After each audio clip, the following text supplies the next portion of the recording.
Can you get rid of that other one? Get rid of what other one?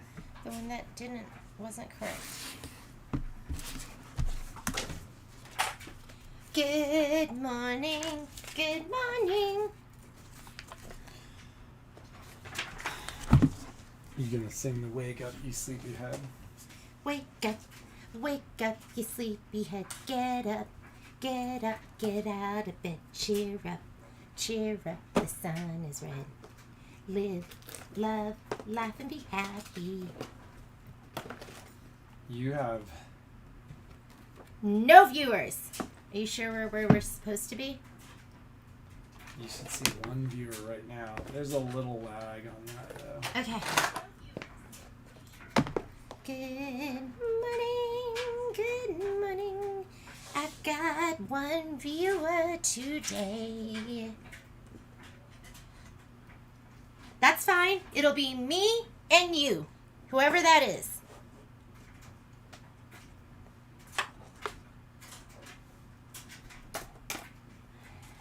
Ooh, there's Miss Karen and Miss Patricia and Linda. Good morning. It's funny because you're all on here, but it says one viewer. Yep. Hi from the UK. What time is it there? Are you guys, I think, like 8 hours ahead? Is that right? Something like that? Or was that when I was on the East Coast, you were 8 hours, and then you're 11 hours, something like that? GMT plus 4? I think they're 7 hours ahead. Okay. How many hours are you ahead? Patrick thinks 7. I think 8. I think 8. That would mean they were 5 hours ahead in New York. Is that right? That's right. Okay. 8 hours. That's right. 8 hours. I used to, my first job out of college, I worked for this. Right, but do they? I was an international mover. But do they observe daylight savings time? It's 6 p.m. there. So what time is it here? 10. Yeah, so 8 that's hours. 6 hours. 8 hours.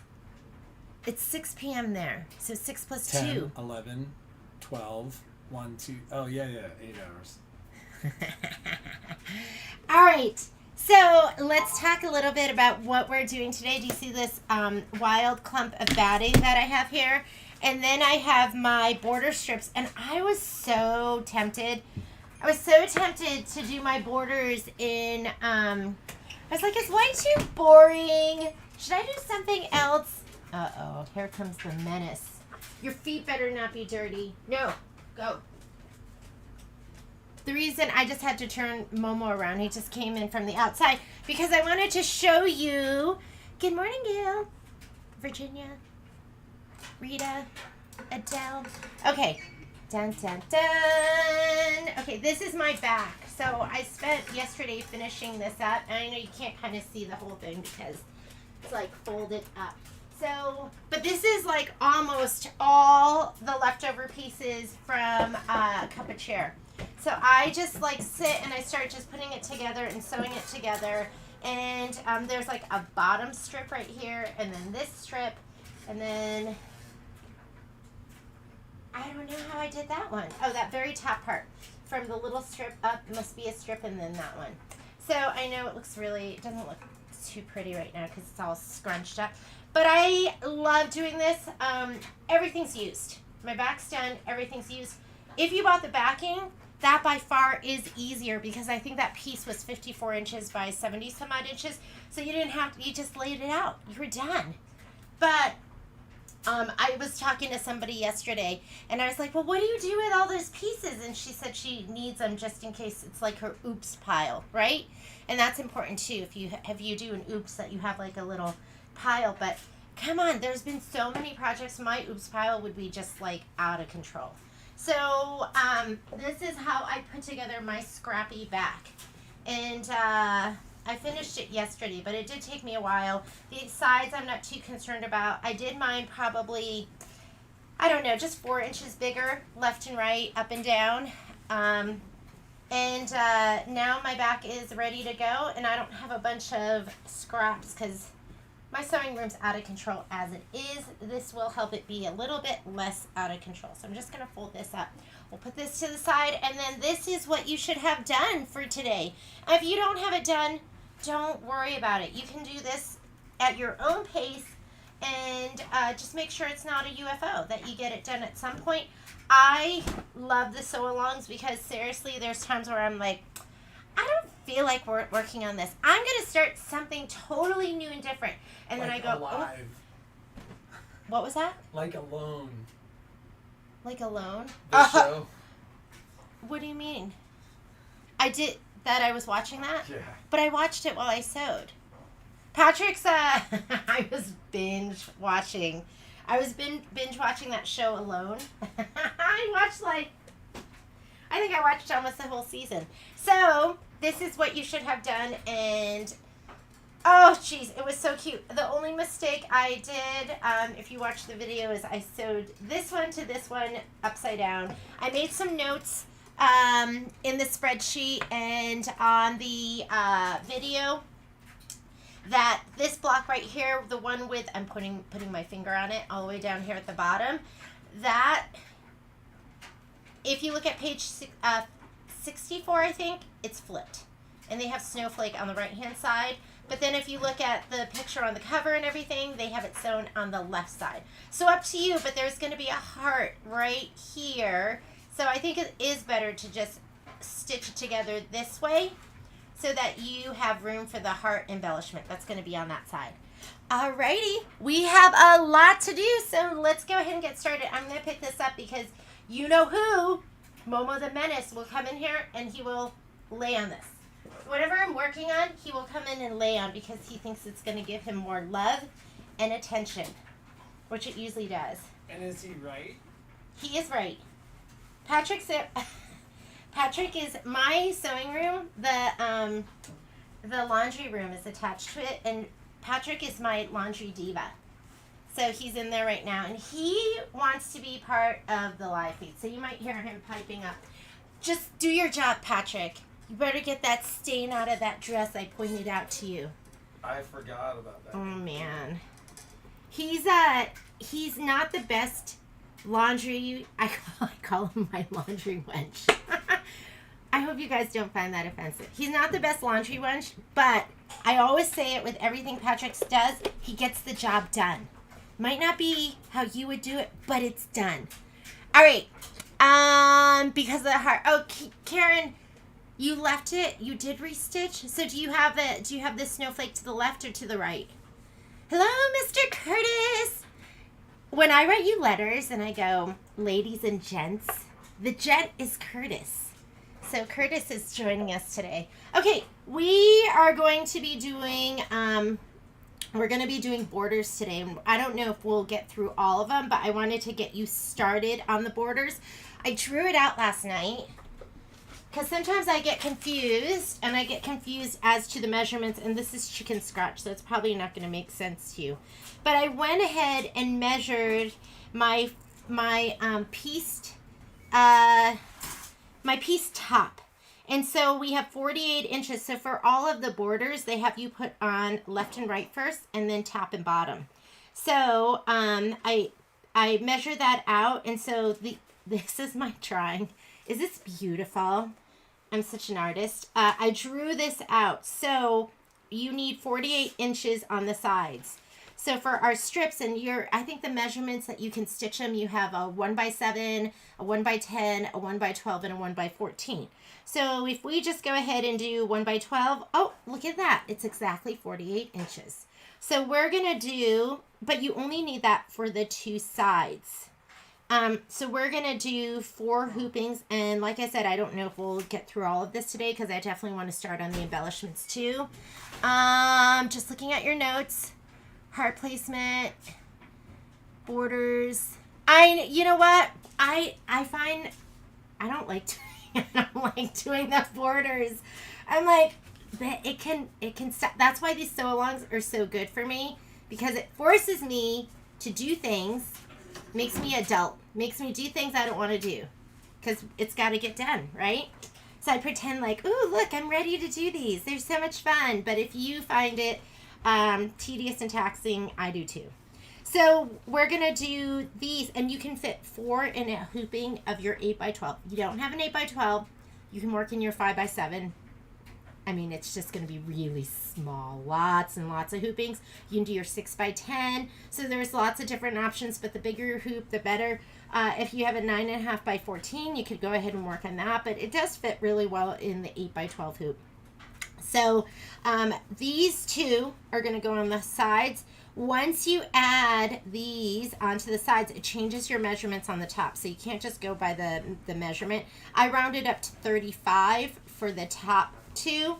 So we're just going to do 3 hoopings of 12. So we're going to have 36 inches to go all the way to the top, and then we can kind of trim those down. Just looking at your notes to the left because, oh, you needed 1 extra inch. Okay, so I added all of that up too. So once we put that on, and then we add on our side borders, I came out up to, I mean, what I got was 50.50. So let's say 51 inches, right?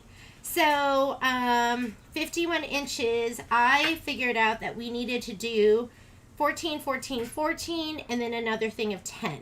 So I'm going to be doing the wider borders in my 9.5 by 14. If you don't have a 9.5 by 14, you need to make it work. You could do combinations too. You could do fat 4 inch with a 1 inch. So, you know, just play with the numbers to take advantage of your hoopings.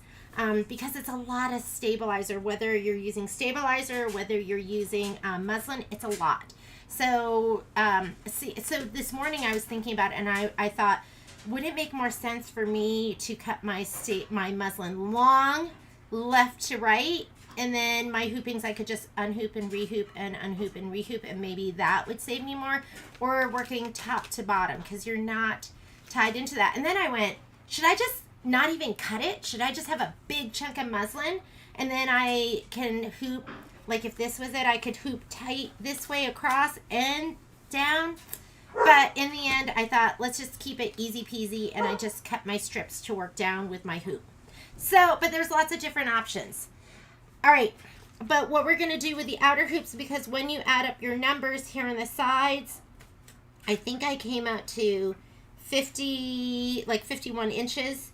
So that's 42. So I did 14 plus 14 plus 14, which is 42. And then I figured 1 10-inch hooping on the very end, and that would be 52. And 52 should take care of my 50.50 inches if I'm on it. I didn't do my numbers right.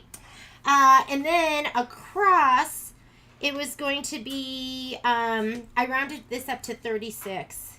And then I added, oh no, I didn't round it up. I did exact measurements. So 34.5 plus these side pieces are going to add another 4.25. So it came out to 42.50. Ooh, yes, Karen, I was living on the edge here, because that will give me exactly 50 inches, which means I'm sorry, it gives me exactly 42 inches.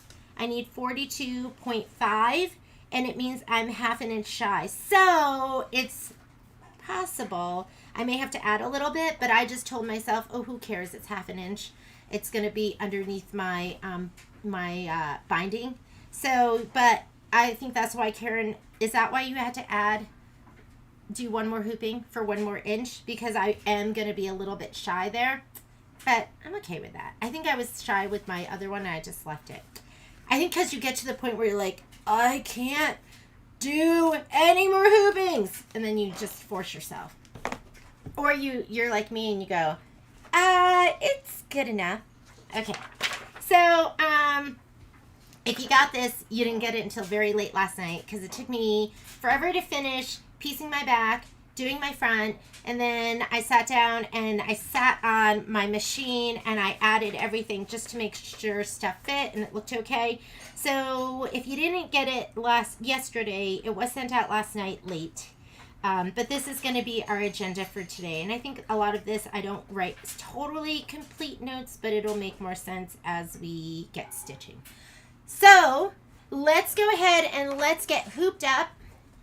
We're going to start with our itty bitties, which are 1.5 inch strips. And I followed the instructions, and I went ahead and I just pieced, together 2 of them. Like, remember, 2 of them are going to go on the very top and bottom, so they don't have to be as long. But the ones on the side, you did have to piece together and make them a little bit longer. So make sure, so I know this one's pieced, and I didn't cut this off yet. So, whoop! Mangy Mutt, hang on. We got to shut the door.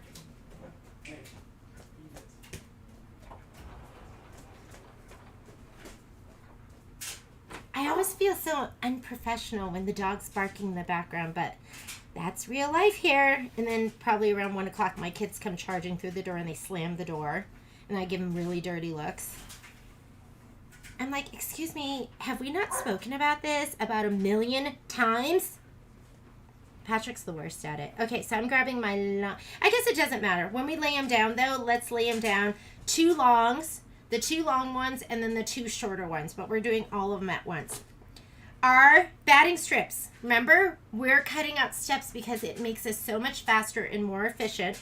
We're cutting out the tack down, and then we're cutting out we're cutting out steps of your quilting. So the quilting is batting placement, batting tack down, background placement, background tack down. So we're cutting out steps 2 and 4. We're doing steps 1 and 3. I think that's right, if my head's working this morning. So you needed a whole bunch of 1-inch strips, and I didn't cut them down to size yet because sometimes they stretch a little bit as you lay them down. And then these are going to be for later, and then I cut a bunch of these. Save all those batting pieces. Like when you go ahead and you quilt your project, and then you have all, I mean, this is what you have going all the way around. It's perfect. These are all left over from quilts that I've done. And I'm just going to be using these for now. So I'm going to hoop up in, let's get a good view here. I need just, like if I had one more foot, like this way and this way, it would be so great. So I cut 2 strips. I cut 1 strip that's 12 inches to fit my 8 by 12. And then the other strip I cut 14.5, and that's to fit my 9.5 by 14 inch hoop. I'm going to just put that to the side too. Let's get hooping, and I need to look at the color. I think it was just white. What color do we need to quilt? Your instructions. Here we go. Okay, so quilting.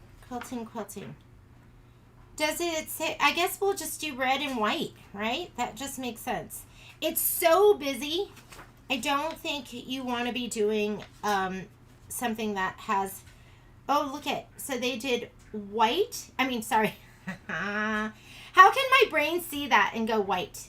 Okay, red for the inner border, and then they want that kind of like flax for the outer. So it's going to be not white, but that like linen color. I'm going to have to look through my stuff and see which one I'm going to use for that.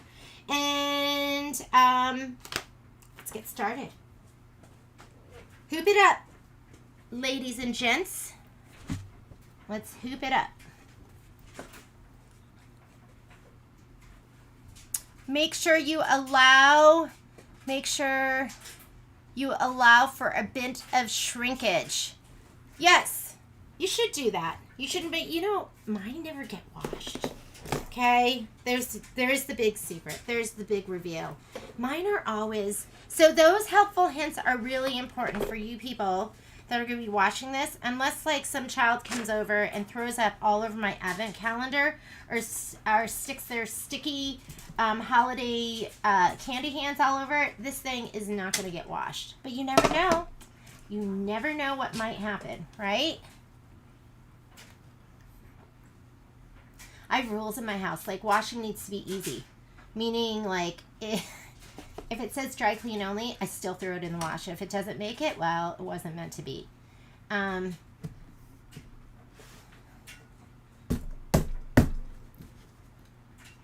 you ever seen that technique? That hooping technique?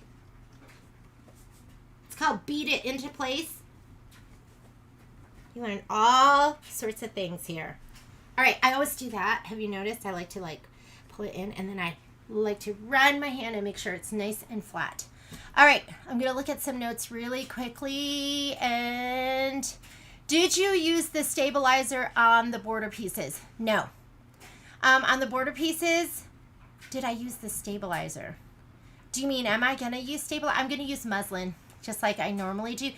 I use muslin if it's going to have batting and then a layer of top fabric, because that's enough for these border stitches. However, if it was like just batting and fabric, if it was just like this in fabric, I would always use stabilizer, because muslin really doesn't provide much stabilization at all. But it's just so nice and soft. Like if you look at the back of mine, if you look at the back of this, so here's the back of this, and I don't know, it's just, I just like the way it feels. I'm thinking too, and I've never priced it out, I'm thinking it's a lot cheaper than using all those rolls of no-show mesh. Can anyone confirm and tell me how many rolls of stabilizer you've gone through for this project? Because I'm sure it's going to be a lot. Okay, Margaret says, only in phase 1, you got it cut out, good for you. Next hoop size, 5 hoopings cut, red on red. Ooh, you did the green on white. White on graffiti. Maybe I should have used linen. I bet the white looks great. Don't worry about it. Backing to the fabric before I quilted the border. Backing to the fabric. Oh, so if you're doing this process, you don't add your backing yet. Unless you're quilting through all your layers. Tied to go. Live, iron on backing, at least one of another brand roll. So just one, because that doesn't seem that bad. Like a roll of no-show mesh in our store, I want to think is, I think it's $21.99 or $23.99 on the backing, and it worked well. Second roll and the project batting. Okay, that sounds good. That's not that bad. I think I've probably gone through maybe 2 yards of muslin, the 90-inch. Okay, I'm going to slide this on my machine. Make sure you have a bobbin in there before you go through the hassle of sliding it on. Let me get my camera over here. Okay.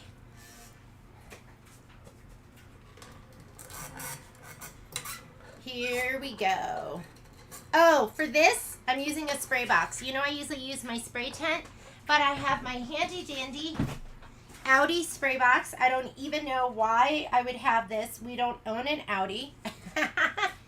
But I guess they sent me some kind of information or something. So this is my spray box. We have had a long relationship.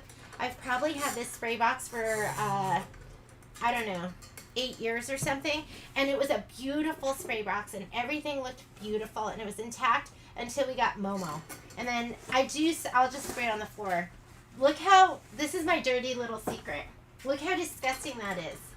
But it does the job. So I'm going to lay out my pieces, hairspray them, and then put them down. So when I go, use your spray box. You know what makes a great spray box are the snap hoops. The snap hoop boxes are fantastic. All right, let's go ahead and load in. Where's my book? I lost my book. Who's got their book? I can't even find mine. I just had it here. Okay. I don't know which. Oh, you know what? I know what design we're doing, and I wrote it down already, too. So, we're going to come over here. Let's go into Cup of Cheer quilting. And I wrote everything down on my little list. So, we're doing 12 inches. So, these are going to be your borders. And we're doing block by block. Remember, clear blue tiles, that's going to be the embroidery design only. Did you use the iron-on batting before quilting? I'm not using iron-on batting. Did it say to do that? If it says to do that and you want to do that, I am using just the regular batting. And are you talking about quilting the entire thing? Are we talking about the final project using iron-on batting and quilting through that?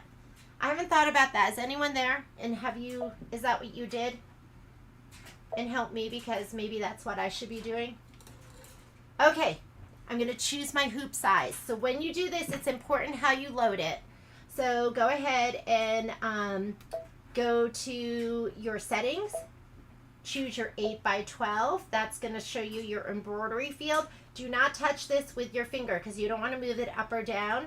You're going to load your first one. We're going to say edit, and we're not sizing or rotating. So just hit move and slide it all the way to the left. Do not go out of your embroidery field.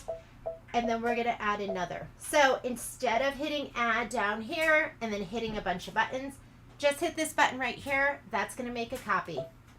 It always brings it in a little to the right and a little down. Don't touch that one. It'll move the one above it too, or it's possible it may. Hit your move key, hit the center button, and then slide it to the left a little bit. So much quicker than hitting the add and going through your folders again. All right, everyone's telling what they did. Printed instructions recommend using it. Not sure what to do. I did put backing on my borders. I think it made it shrink less. I put SF101 backing. I didn't put the S, and it's fine for mine, but follow your heart. Yes, Curtis, let's follow our heart. Ladies, your instructor obviously didn't read the directions because I don't think, does it say to do that with the other ones? I've never done that with the other ones. I just assumed this would be like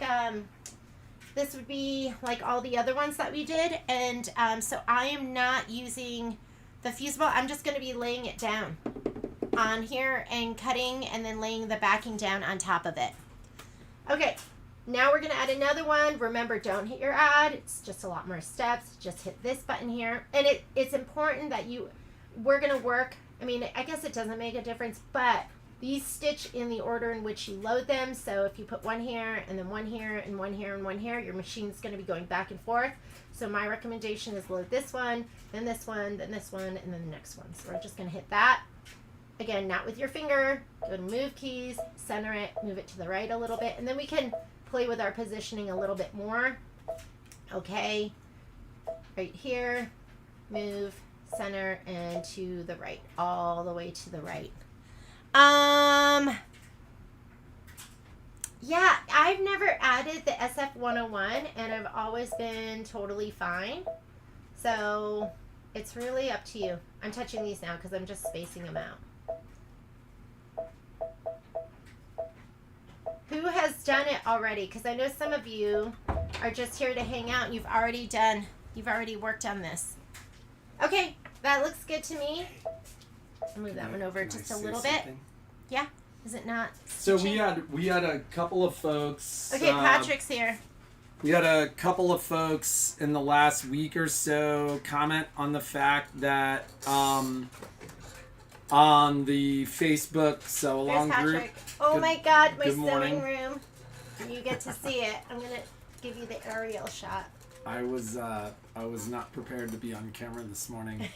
You're not all did up. We just what was the name of that hair brand? I woke up like this. I just woke up like this. This, ladies and gentlemen, this is how good he looks all the time. So people that were watching in the sew along group page had commented that they wanted to be able to take part in the comments. I talked a little bit about it on the live stream, but the reality is if you're watching on the sew along, you're essentially watching a mirror, and it's not like flipped, it's not a mirror image of, but the sew along is actually broadcast directly to the Facebook, the A1 Facebook page, not the sew along page. We put essentially a copy of the video.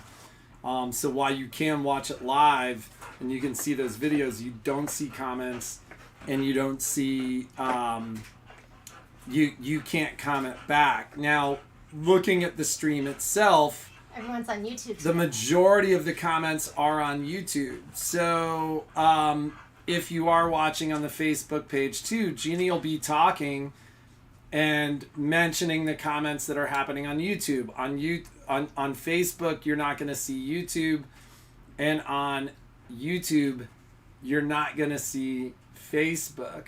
So if you want to partake in the comments, might be a good idea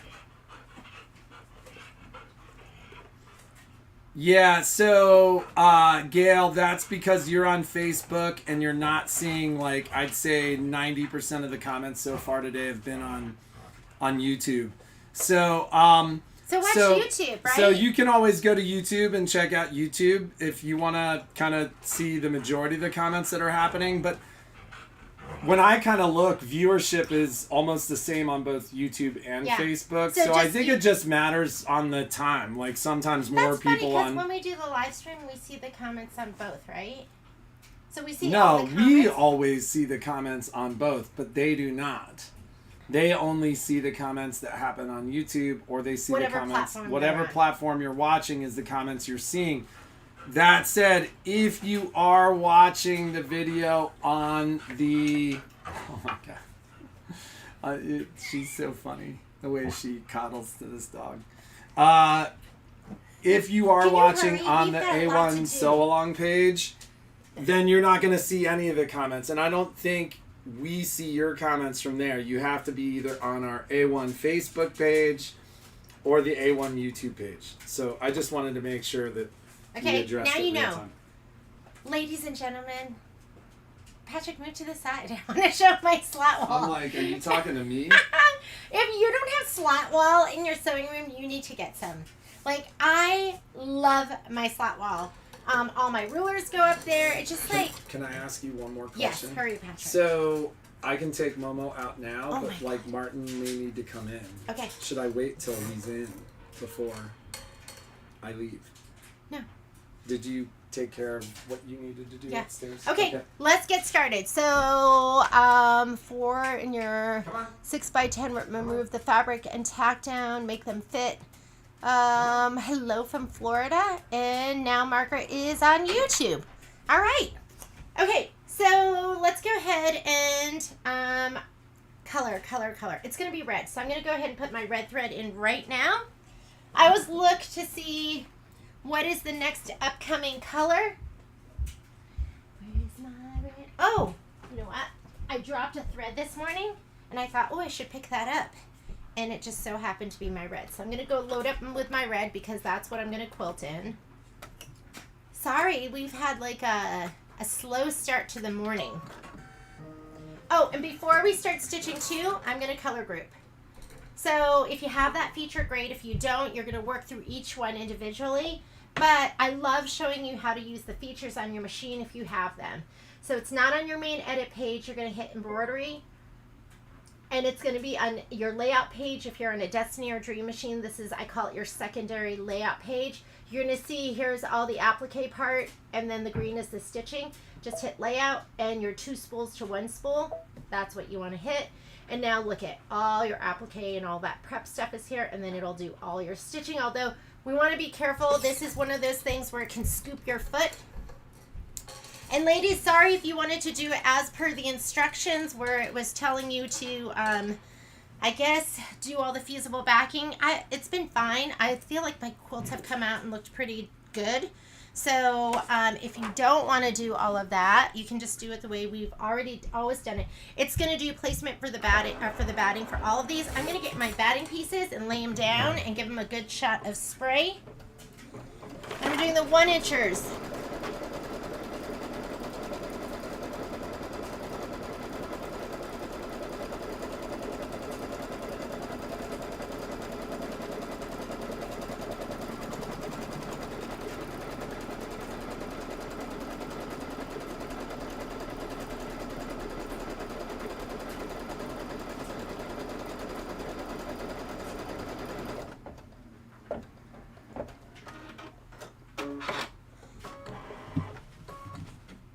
Whoops. Sorry. It was my head. Oh my God, Rita, why don't you like your slat wall? I love it. I couldn't live without it. I feel like that is my best piece of organizational furniture, I guess you call it.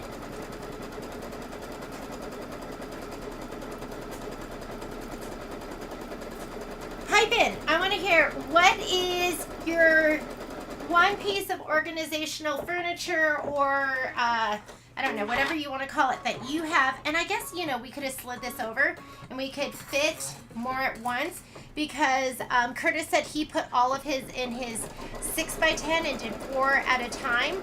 So, I mean, you would just have these abut, like they would just be closer together.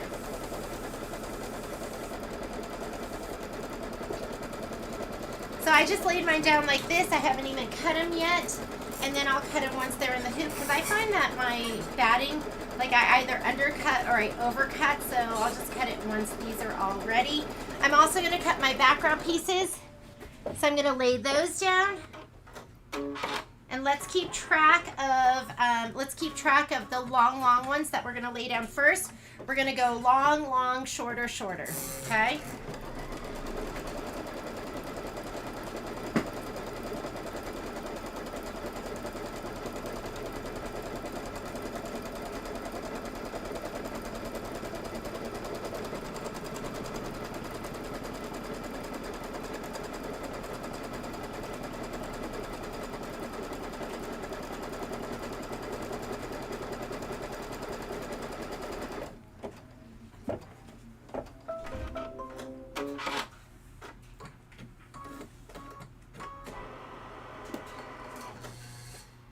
I bought one of those off of, was it off of Amazon? I'm spraying my, I just sprayed my background pieces too. So I'm going to go ahead and lay down this first, and this is, and you can only kind of push it down, where the machine is, right? Like I can push it down here, but you can see the shadowing of my machine. I kind of will push it down a little more as we go. And I'm going to give mine a little snip right here. And if you did yours already, ooh, good thing I can cut with both hands.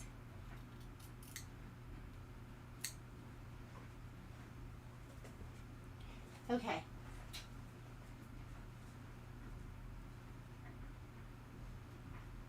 I don't remember what I was talking about. Oh, I think it was called like Command Wall or something. I don't really use it. I mean, it has all of its own like pegboardy stuff, and I just didn't like it. I think like IKEA has good pegboard stuff too, don't they? I think. So does this mean that everyone, you've already put your fusible on and so you don't even need to do this part that I'm doing right now?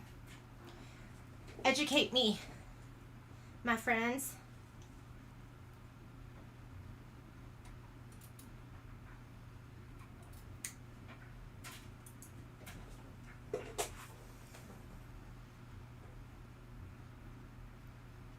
I always tell Patrick, because he always goes, well, I assumed, and I'm like, don't assume. Like, make sure you know. So, and here I am assuming that this was just going to be just like we've done the other ones. Because I don't think I've done it where they said use the fusible. Have I? Have those been the instructions for the last ones too? Okay, next step. We're skipping the tack down and we're skipping the tack down for this, and we're skipping where we trim because it's already cut to size. I'm going to go in here and I'm going to go to the next step, and this should be, actually, we've got to fast forward through all of this orange. We're going to go to the next thing of turquoise, and that's going to be the placement for your background fabric. So go ahead and stitch this out. Be mindful of that foot kind of grabbing your batting.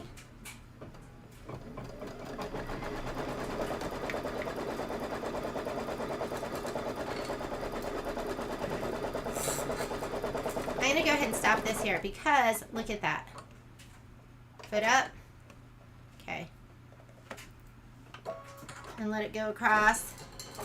That foot, I think the worst scoop is going to be from right to left. That's where that toe of it really wants to get your stuff. I'm going to just kind of push that down and make sure he doesn't scoop that. And then I'm going to stop it at the very bottom. Okay, I'm looking at your notes. Okay, be careful down at the bottom. I'm going to stop him and just make sure that foot doesn't catch here. Oh, he's okay. You can also, don't forget, you can hold it down. You have to stop it first, but if you hold it down, it'll go nice and slow. You can make sure. And then let go, and he'll speed up. Okay? Beat the system. Here we go to the next one. Let me see what your notes say. I'm so tired. Slat wall, I've been looking at mine for 50 years. Maybe you just need prettier slat wall. But, you know, for me, it's it's like that it's so great for what I need it for, which is like hanging up my rulers. And I'm going to just make sure that's under there. Hanging up my, I use it for all my hoops. I mean, that stuff can make such a big old mess. I do have some thread over there. Are you spraying adhesive to the batting strips? I am. So I'm spraying my favorite adhesive, which is Ganol KK100. I had somebody, Carol Dagelman was asking me last week about, I'm just going to hold that down, make sure he doesn't make a big old mess out of that. Why I don't use KK2000, which that's taking too long, wasn't that? Who's got time for that? But stop it down at the bottom. That's where it's going to make a mess. It's going to do it down at the bottom. Like right here. There we go. All right, I'm across. It's good. I don't know. I've always used this. This is what we carry in the store. We go through, I think we went through a couple dozen this month. Every month we go through so much. I'm addicted to this spray. I don't think I can live without it. It's kind of like I'm addicted to Best Press. And it's just the perfect spray for this kind of stuff. So I'm going to look at some comments really quickly, make sure I'm not missing anything. Stitched out very well. DVD book. Ooh, yeah. You know what? Rita, I thought about that. So we're going to lay down, now we're going to go ahead and we're going to lay down our top fabric. And you want to go about a 1/4 inch beyond here. So beyond that top line. And I'm going to go a little bit longer than that on this because I have selvage on here. All right. And this is how we're going to do our strips. Just lay it down, and as it's stitching down, I kind of give it a nice good press down. So grab your strips, lay them down, and we are off to the races. Remember, I want 2 longs on the ends. Give me your 2 longs. 2 longs make a right. Just kidding. That was just me making a bad joke. Most of my jokes are really bad.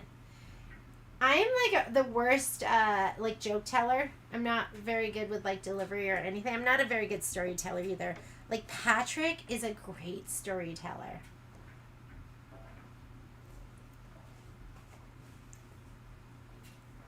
At least I think he is. You don't want to go more than a 1/4 inch, but you want that 1/4 inch above. Not when we start putting these all together, but just at the very top and the bottom. Let me put down my next one. If I have ignored you, that would be a lot of fusible. So if you don't need the tack down, then you don't have to trim. Yes, exactly. So Margaret, I was totally scared to trim my batting to size because I didn't want to for the sew-alongs. I wasn't scared to do it for me, but I was scared to do it in the sew-along because I didn't want to confuse you ladies and then confuse you with skipping steps and things like that.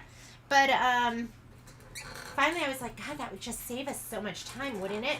So we're going to skip the next step. So the next step is the tack down for the top pieces. We're going straight to where the green is.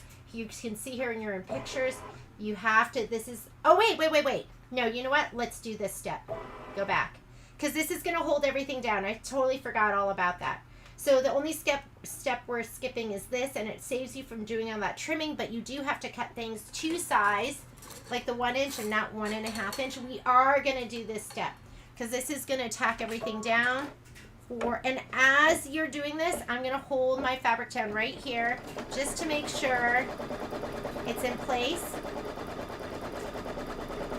And then your pieces will come out a little nicer. It's gonna go across to the other side. Sometimes I like to kind of push it over from the back just to make sure everything stays over and that foot doesn't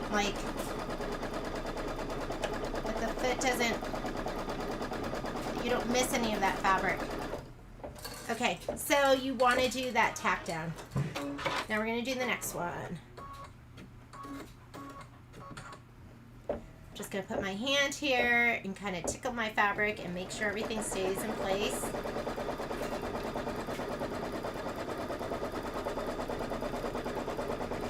But you'd be surprised how much time you're going to save just by skipping that batting placement, the batting tack down, and the batting trim. But do want to make sure your fabric stays over here. See how I got really close right here where it almost didn't catch? So pay some attention there. Give it some love. Excuse me.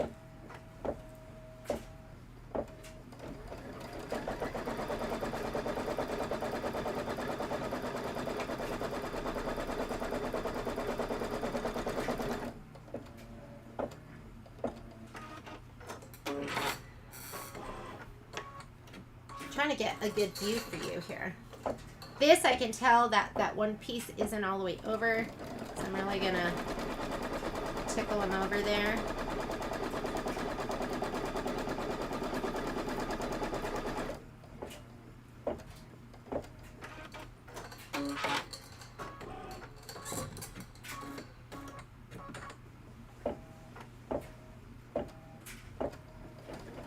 I think probably like not having to trim the batting. I mean, 4 strips at a time, I bet it saves us like 15 minutes. And if you're doing how many hoopings? Let's say 4 hoopings, and you're saving 15 minutes, so now we're saving an hour of time.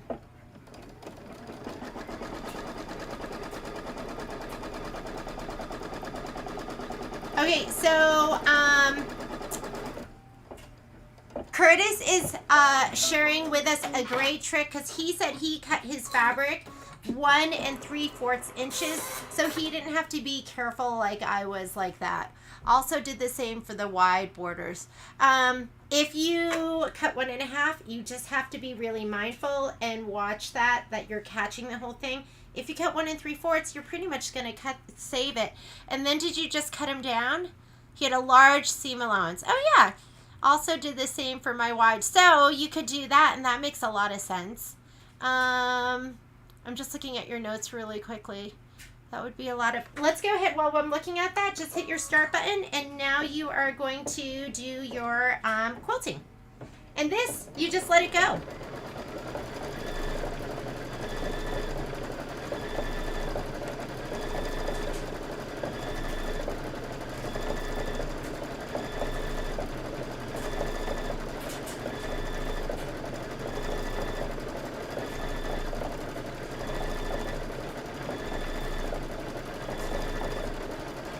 Yes. So Margaret, I sprayed the back of my batting and put it down, and then I also sprayed the back of my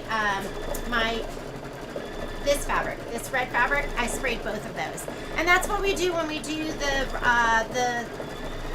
the regular quilt blocks. We do the same thing. We spray the batting to put it down, and we spray the backing the background fabric.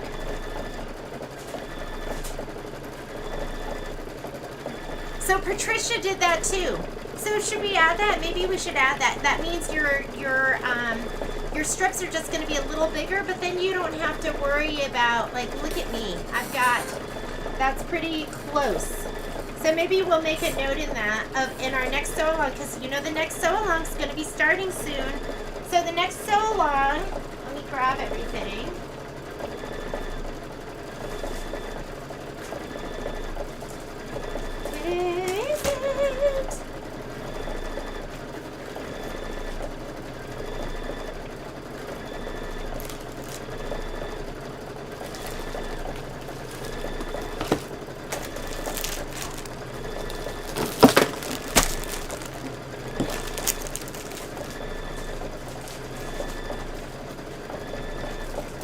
maybe I'll try it on this one.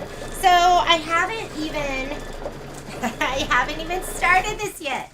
So this is, I'm gonna do this. This I'm not gonna do as a sew along, but I am gonna record it, and I'm going to do this one on my multi-needle. So I have a 10 needle, and I haven't been giving it much love when it comes to these projects. And if you've never done a Kimberbell project on the 10 needle, it's great because you just load up your thread and just set it and go.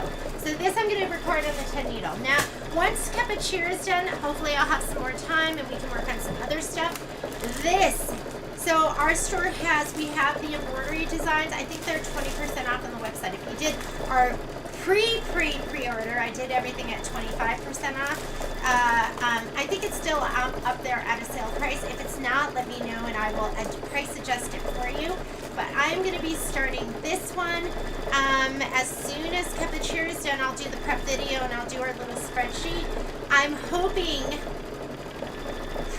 the fabric, I haven't got the fabric kits yet. I probably have 10 extra fabric kits, so if you haven't pre-ordered, go on the site because I have them and you'll get them right. You know, usually if you don't do the pre-order, you have to wait a little bit. This, I'm hoping to start mid-September. I think that's what we're going to do. And it's going to be really, really cute, especially if you love, look at the flower. How cute is that? Is that really a block? How could that be? Look at the little measuring cup and the mixer. I was thinking, what if we did this and we just did it as a wall hanging? Because I haven't done that. I know a lot of people have done it, but I haven't done it yet. Okay, while this is going, I want you to grab your 1-inch strips of batting and give them a little shot of spray so they're ready to go. We will spray this because we're going to have to take this out and cut it and trim it. Let me move my stuff so we have an area to cut and trim.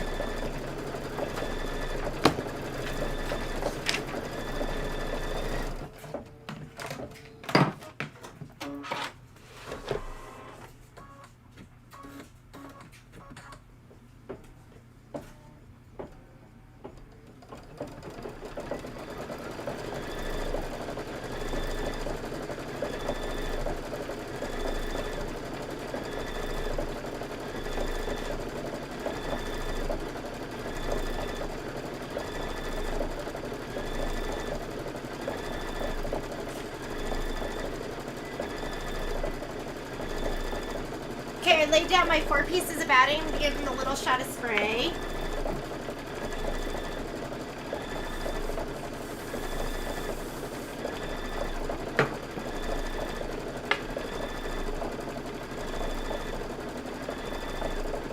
Good morning, Miss Betty.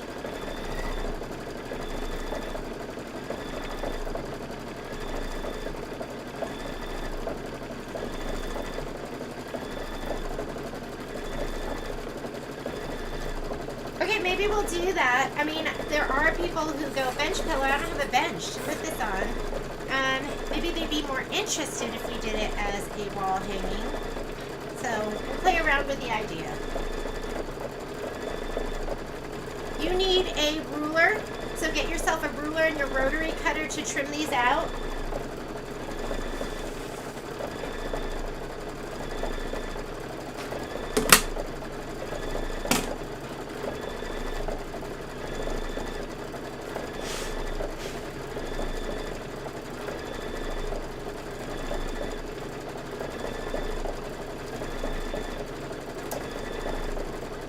Oh my goodness, I finished this trivet last night too. I don't know if you're a Tula Pink fan, but isn't that so cute? With the little bats and everything. So this was, we did a trivet sew along. I thought that was super fun, but you know me. Sometimes I'm having so much fun on my own, I don't even know if anyone else is having fun too. Hopefully, if you guys did it, you enjoyed yourself. I'm trying to figure out what we're going to do as our next sew-along. I like to do, like, every year, I like to do, like, we usually do them probably, like, once a quarter. Well, listen to me talk about these like we do them all the time. We've done 2 of them. But I was thinking we do them, like, every 2 months. Every 3 months at the least. I was thinking we could do, and I've done this before, but I did it as a class. I was thinking we could do the June Taylor jelly roll placemats because they were so much fun. Mr. Curtis, where do you teach?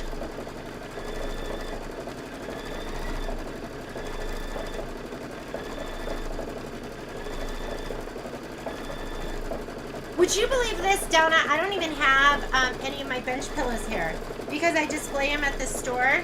But I was thinking I have a bench in my entryway, and I was thinking it'd be really cute in the guest room. Ooh, we're almost done. And now you don't even have to reload it on your screen because it is already up.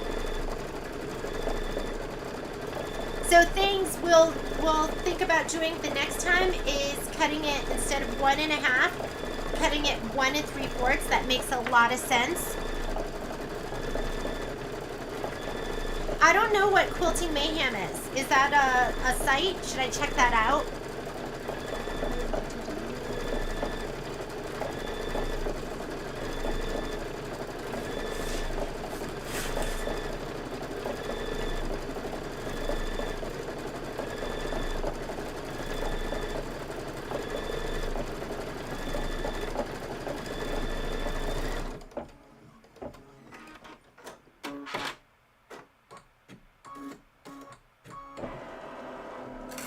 And just like that, we're done with our first grouping. We have, I guess, 3 more of those. We are going to go ahead and unhoop this.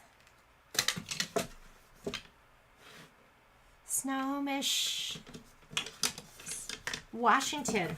Cool. Okay, let's go ahead and we're going to trim these up. You're going to fold these back.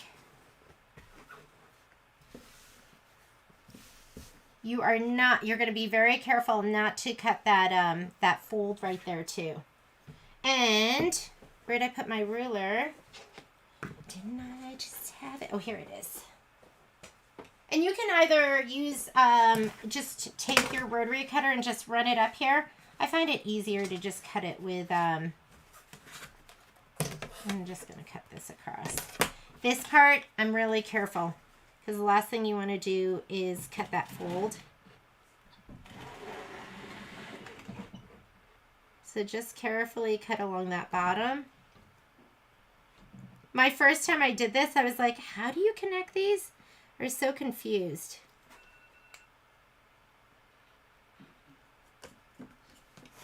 And we're just going to cut them up the sides. We're going to rehoop and... thinking maybe it would have made more sense for me to hoop from left to right because I'm going to lose all this anyways. All right.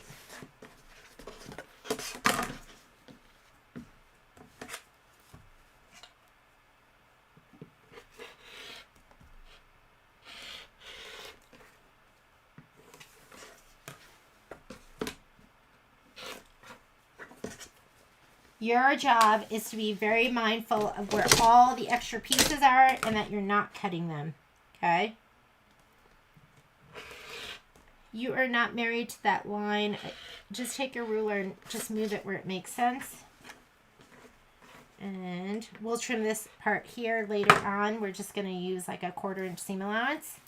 That one is done and we're ready to place that again. And I want you to stay mindful of which pieces are your shorter ones and which ones are your long ones. Which ones are going to go on the left and right side and which ones are going to go on the top and the bottom. And then if you're doing this and you're doing it with 3/4 inch, yes, it's going to be a little beefier. But that makes sense. You don't have to be as careful like I have to be. You know what I love? I love ripping muslin.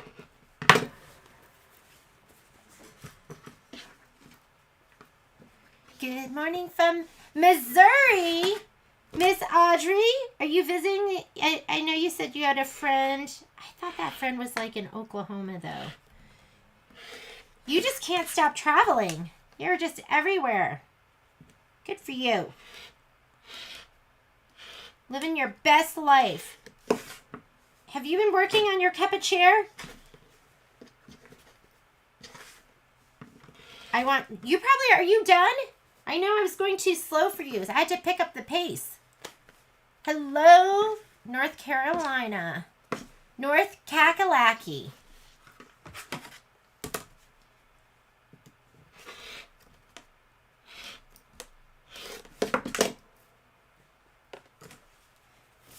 I think this is like a great project to work on when you're binging something good on TV.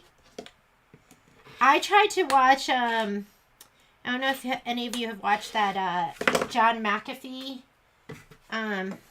docuseries. I tried to watch that and I just couldn't do it. He is a weirdo. And I just couldn't get into it. I was just like, it felt almost self-indulgent for me to even be watching that. I much rather watch Love at First Sight or Love is Blind.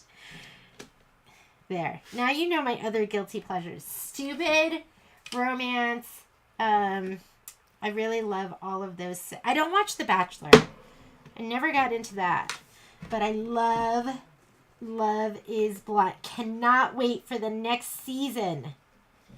Love at First Sight.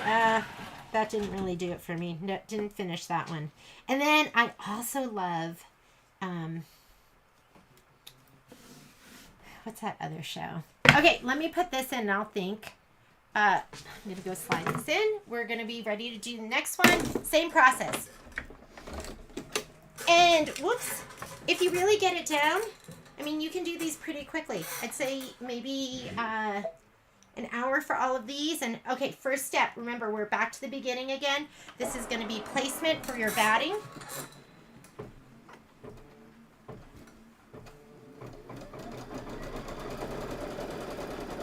Ooh, you're driving. All right, we'll see you soon. Drive carefully. Oh my God, that's my other guilty pleasure.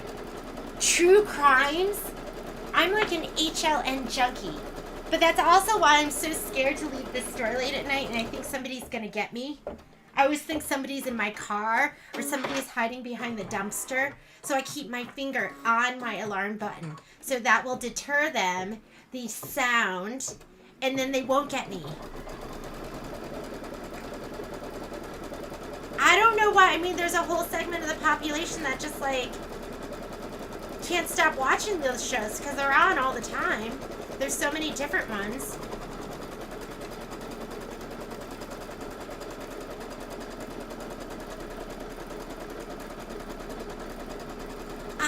Curtis, I love the muslin. And you know, the person who turned me on to it was Nikki Brazel. And if you're new to embroidery, you probably don't know who she is. But if you've been doing embroidery for a while, she was the one who started Destiny Divas. And she was, she was really one of the it girls. One of the celebrities. And if it's good enough for Nikki, it's good enough for me. And I don't want you to think I use muslin in place of no-show all the time. Like today, when we go and do the embellishments, I'm going to be using the dissolve away when it calls for dissolve away. If it had called for no-show mesh, I would be using the no-show mesh because it's not quilting, because it's just regular embroidery. Although the instructions called for, I think, dissolve away, and I think we're going to be using some tear away too. So your batting pieces should be sprayed. I can't believe I was sitting here talking up a storm because you also want to spray these. And we're doing 12 inches. So you're just going to spray about approximately 12 inches of that too. So, shoot, I should have been doing that. Instead I was over here talking your ear off.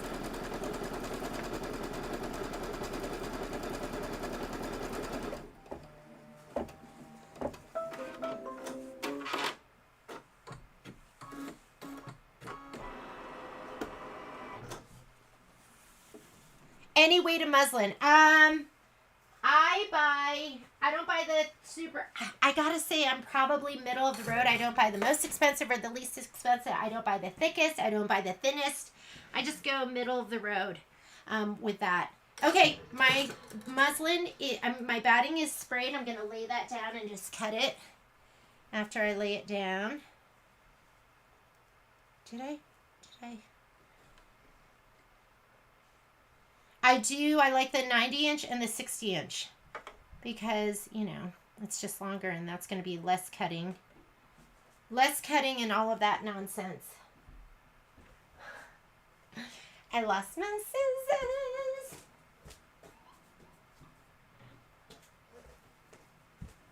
So this morning, I guess, Patrick said my kids were both mad at me because I used their cars because I didn't have my car. And you know what? Quite honestly, their car is my car. But they were mad at me because I didn't put the keys back. I don't know where. And nobody could find the keys for either of those two cars. So I guess they were like running late for school. I can't be responsible for that kind of stuff. My,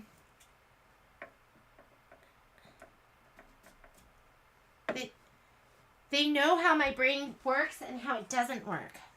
I am the worst with keys, though. Keys in my phone. And my computer at the store.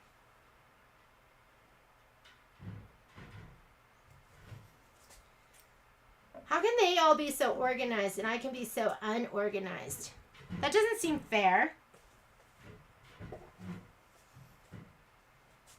They're like Patrick. Literally, Kai has a drawer in his room.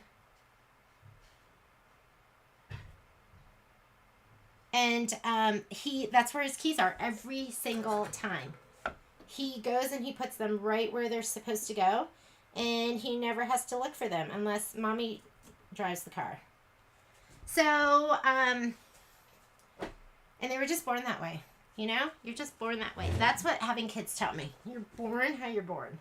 Okay, now I'm going to go ahead and skip the next steps, which is going to be the tack down.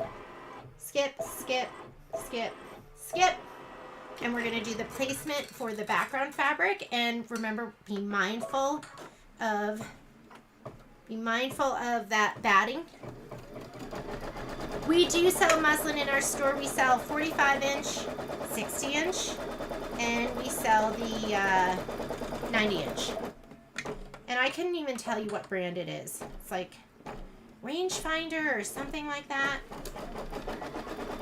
I can't even tell you what this is. This might be... I just grabbed some. I just took home some... Cut a couple of yards off. But I think I brought home... I think this is the 60-inch. Okay, just be careful of it scooping.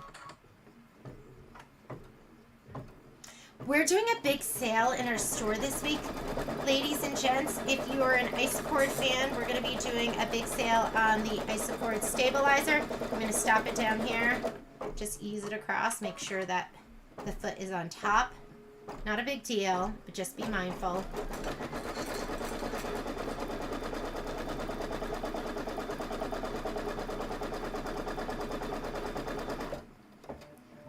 We're going to be doing a sale on the thread, and then we are going to be doing a sale on the stabilizer.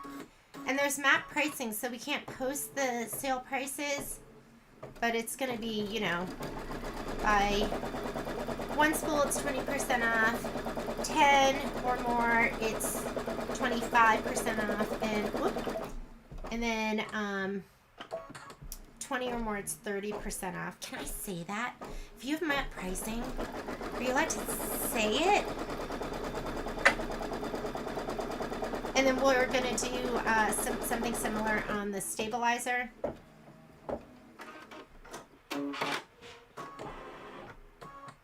Oh, I'm so happy, Miss Kathy.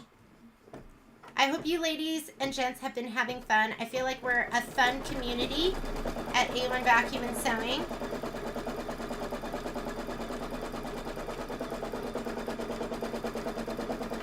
And we're into helping you get your projects done and helping you learn your machine.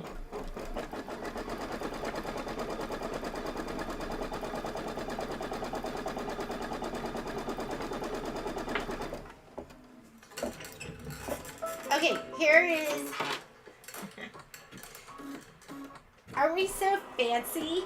We're so fancy at our store. Here I am spraying on the floor. Okay, so you don't have to spray the whole thing, just like the 12 inches that's gonna go down. And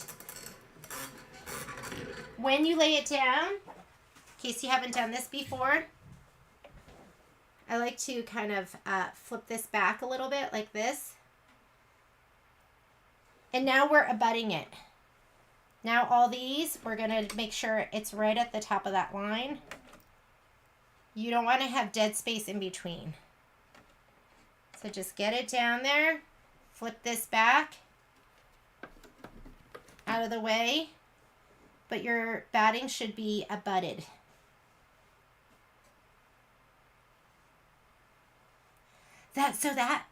So alone, you know how I'm binging that right now. Those people like are really impressive. Like, I can't believe, number one, the shelter they were able to build.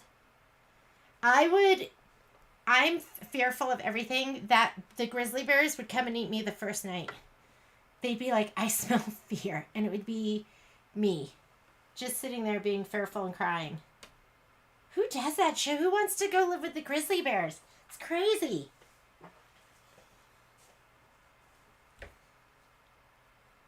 But it's so impressive. And then one of the guys, I don't know if any of you watch it, one of them built a pier. Like, they're so clever too. Could we do like a survivalist show about sewing? I think I could be clever on that show. All right, let's lay this one down.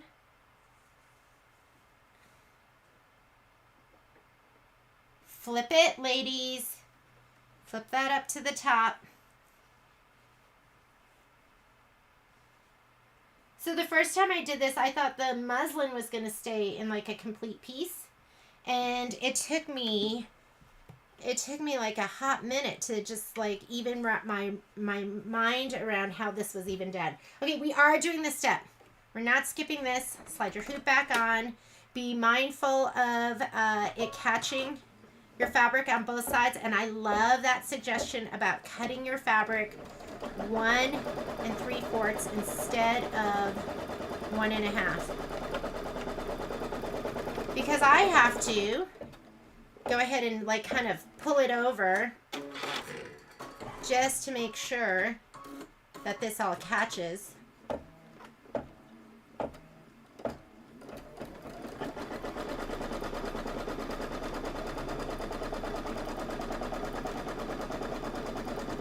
And I'm living on the edge for sure. Okay, I'm adding that into the instructions next time. Thank you so much. Who was that? It was Curtis, and who else? Was it Kathy? Or Susan? I can't remember who else it was.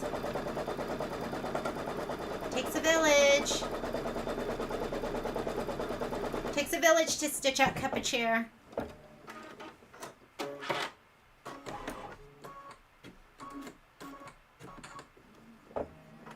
Could you do the placement line for the batting and then the fabric right after? Okay, so could you do the placement line for the batting and then the fabric right after so you don't have to worry about the foot catching? Oh my God, you're so clever. Okay, so you would do the placement line for the batting, and then you would skip ahead and do the placement line. Oh my God. Yes, you could do it that way. Then you would do the placement line for... Oh my God. I'm going to have to take notes. All right. So not only are we going to have to cut our fabric a little bit wider for these, we're going to add 1/4 inch, which will make all the difference. Then okay, let's do it with the next one, Susan. Then place the batting and then the fabric. All right, let's do it.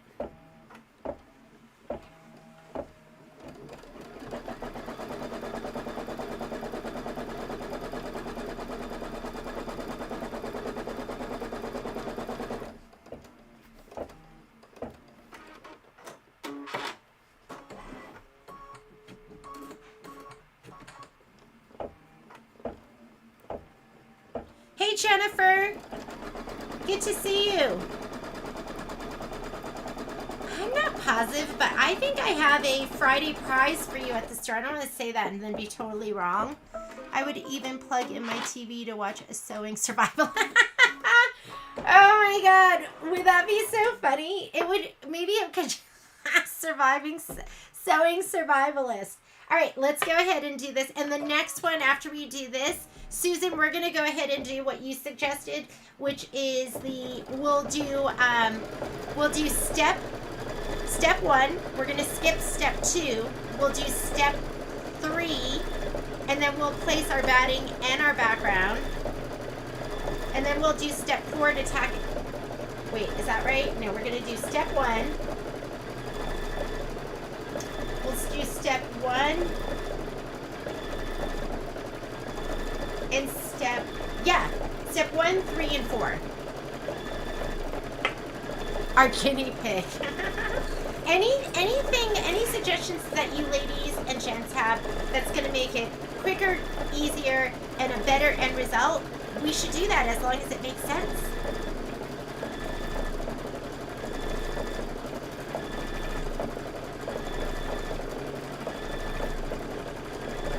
Okay, instead of daydreaming, which I'm sitting here and doing right now, I'm going to lay out my next pieces of 1 inch, and I'm going to give them a shot of spray.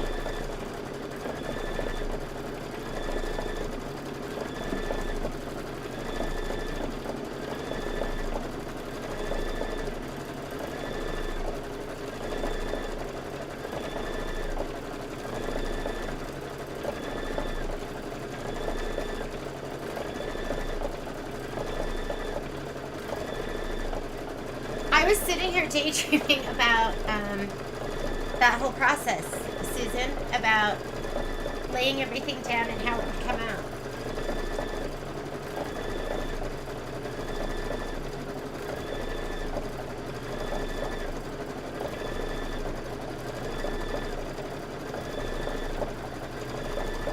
I'm going to make a note in my handy dandy little notebook that that's what we're going to do next time.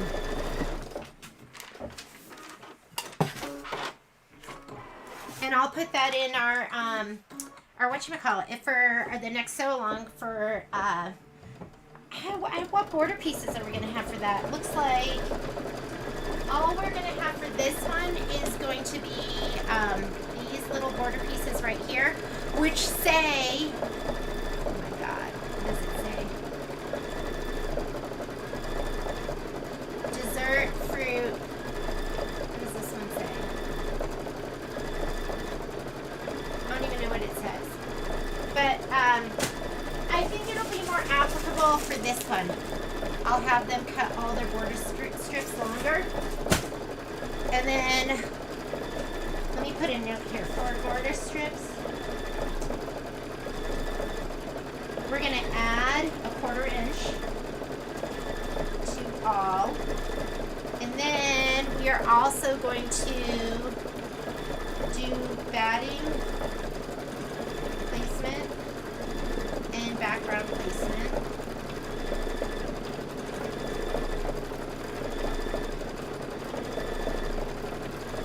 Stitches, and then lay down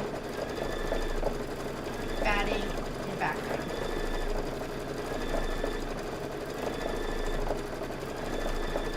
Fantastic! That'll make all the difference for everyone.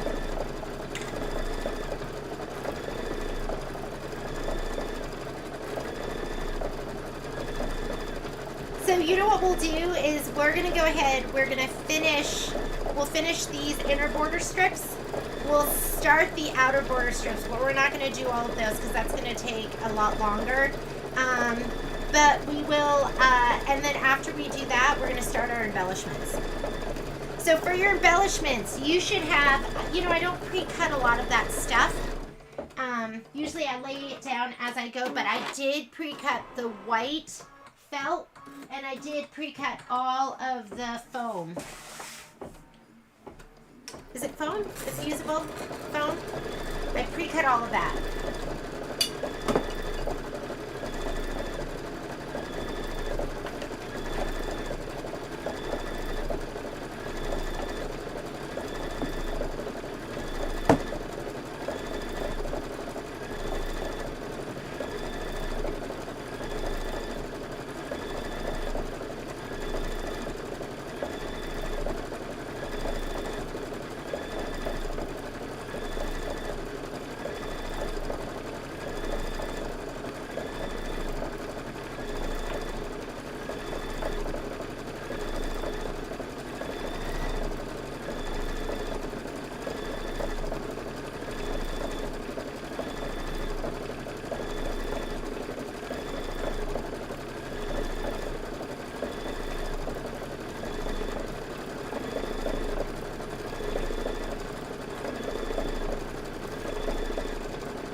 Jennifer, how's your cornet been? You've been doing a lot of quilting?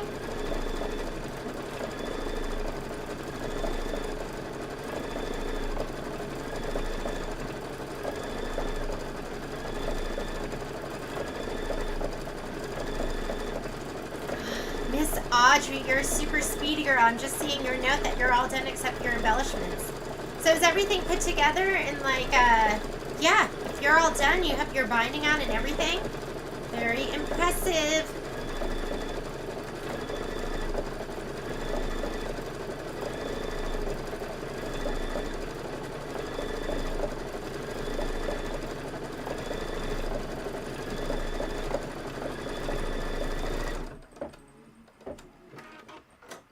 And I'm not totally lined up here perfectly. You could, if you have your projector, your camera, you could do that. It looks like I need to move it up a little bit. I need to move it up a smidge.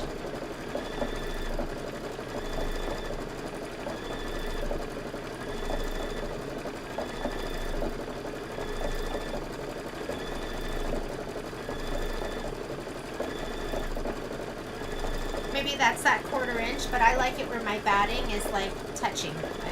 Like this and not like that.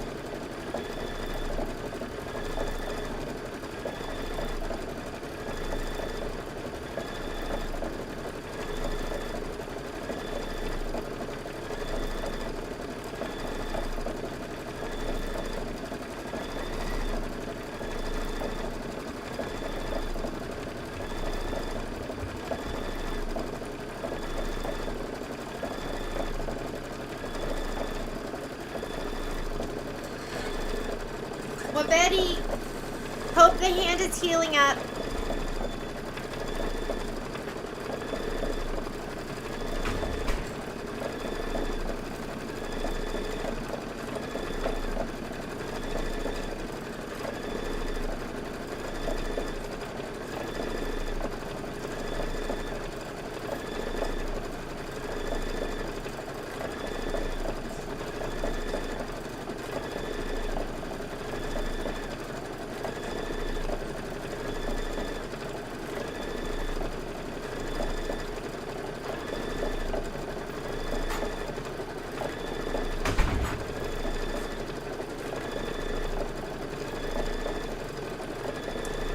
I woke up this morning and I literally, my like shoulders were sore. And I was like, why am I so sore?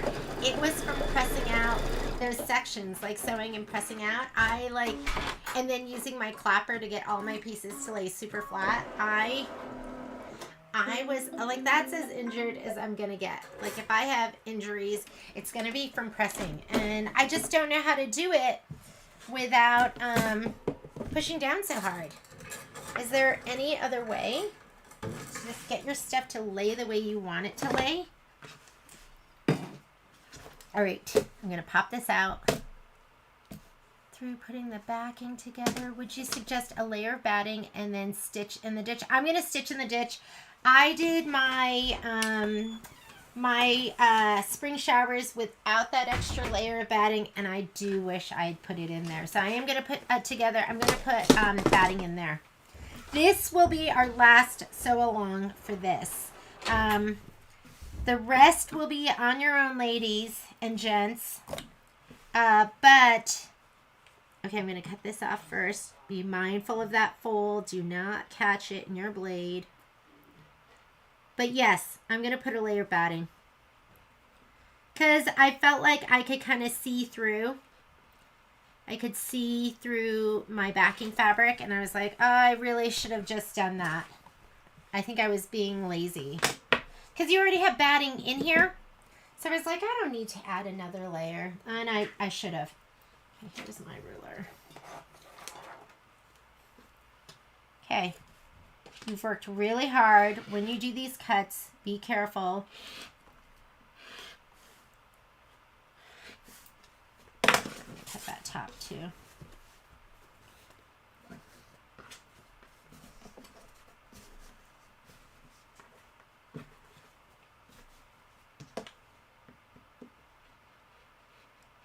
I don't think I noticed it really as much with Hometown Halloween, the Candy Corn Quilt Shop. It didn't seem to be a big deal there, but all of that was pretty dark. With this one, I say just put it in there. And it just, like, I don't know, it just didn't feel totally complete to me. All right, you've got a lot going on here. Let's fluff it all out. Make sure everything's out of the way. And just cut them apart. We're going to hoop up, and then we'll do the next one. We wasted a little bit of time this morning.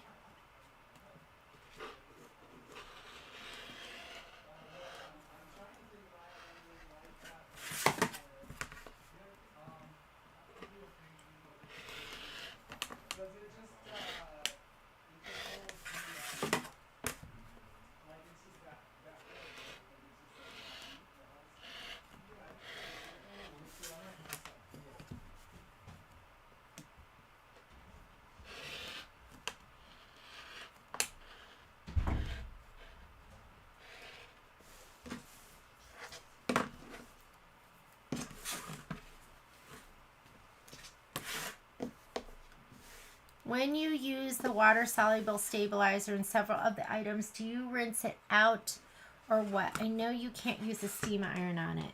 I am not going to rinse it out. I mean, I think in all the pictures what they're showing is they just want you to use like a Q-tip and kind of just dab it until it's gone off of the edges. And that the Dissolve Away is kind of like Elmer's glue, and if you have felt and stuff, I feel like it can make it gunky and hard. So I would recommend, yeah, just taking a Q-tip and just running it over the edges. Okay, let's hoop up again. And then our last hooping is just going to be 2. I mean, it'll just be 2 on this side, your long ones.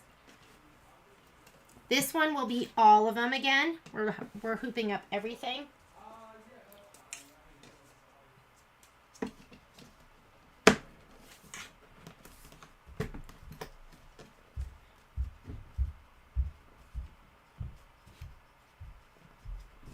I did, shoot, it was like one of the projects, I think it was from Curated. It was one of the Curated. It was Citrus Curated from Kimberbell, and it was their basket. It was like a lemon basket. It was super, super cute, but it called for Dissolve Away, and it had a really, really wide satin stitch. Let's go ahead and get started. So we're right at the very beginning. I'm going to go ahead and remember, we are going to go ahead and do those 2 stitch outs because I think that's such a great suggestion. While it's doing this, I'm going to spray everything over here in my spray box. But it had this really wide satin stitch, and you had to dissolve away the stabilizer, and it made that, I threw the sample away because it made that satin stitch all hard and crunchy.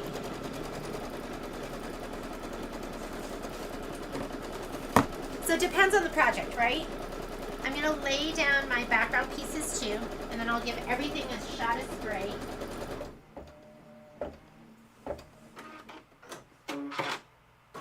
I guess it doesn't matter how you lay them down right now because we're doing them all, but when you do the last stitch out, we're grabbing just the long pieces.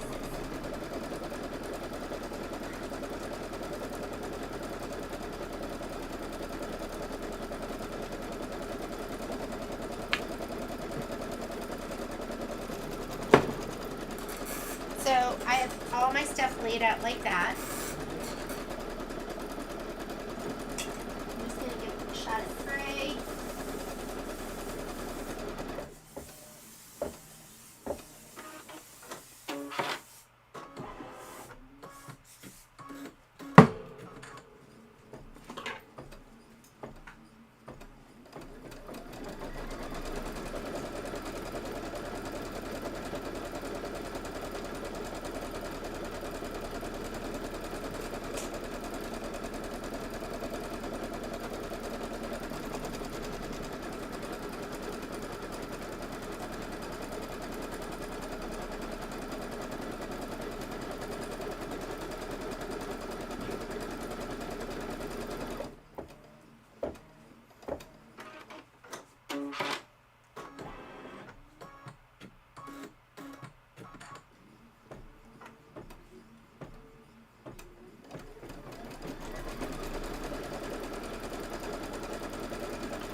want to check my speed. Whoop.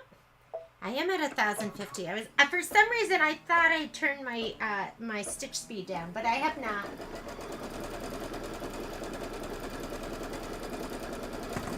How many of you who are not Luminaire and Solaris have gotten your upgrades?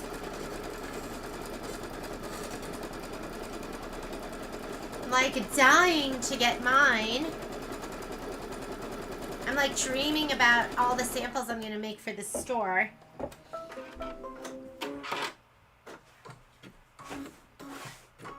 I'm dreaming about that big projector.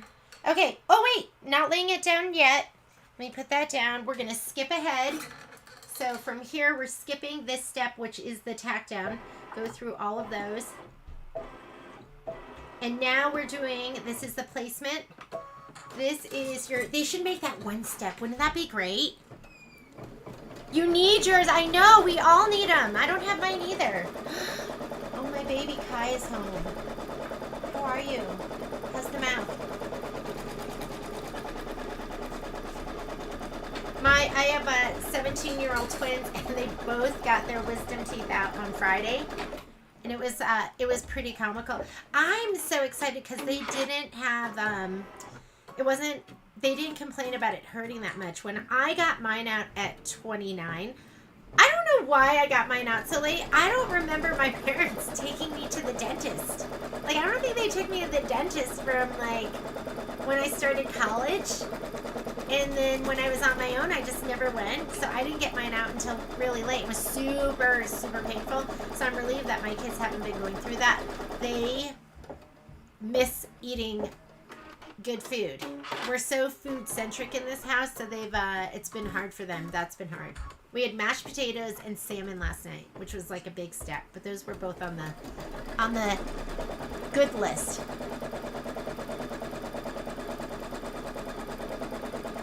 Yeah, Kathy, there's been a lot of issues with, it depends. There were some people, if we'd spoken to you and gotten the okay, you can always send us a note with your situation. We've taken those and submitted them to our reps, and they have actually okayed some of them, but some of them, they're like, no, it's not.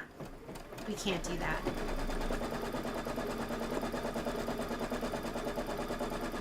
Ooh, I love this, Susan. Thank you.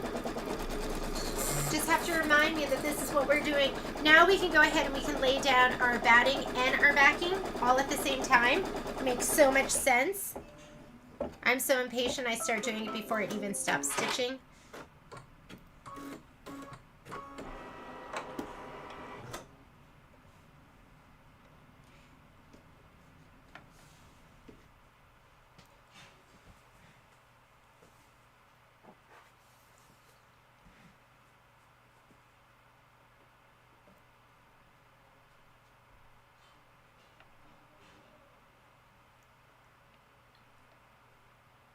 And the other thing we can do is, I don't know why I didn't think of that. I'm just going to leave mine long like that. It's going to get covered over with the top fabric. Everything will go right over. It should be totally fine. And then I'll trim them. Then I'll trim them.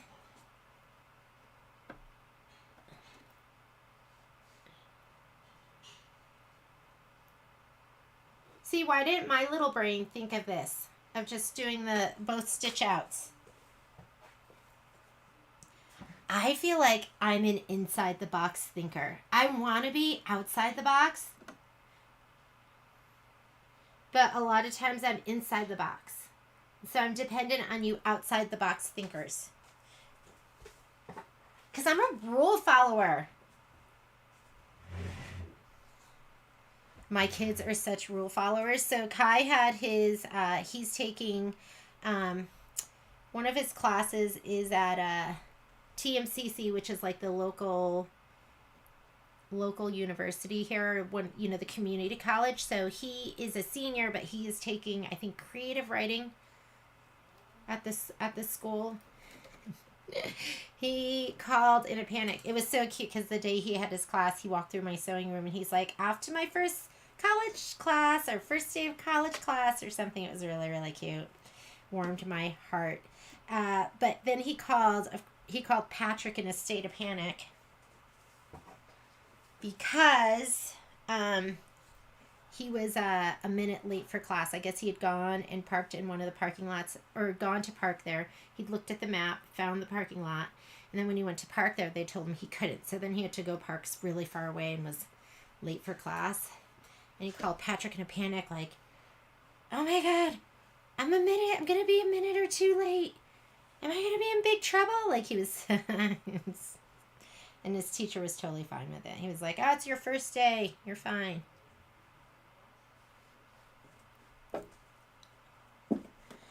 Let's see.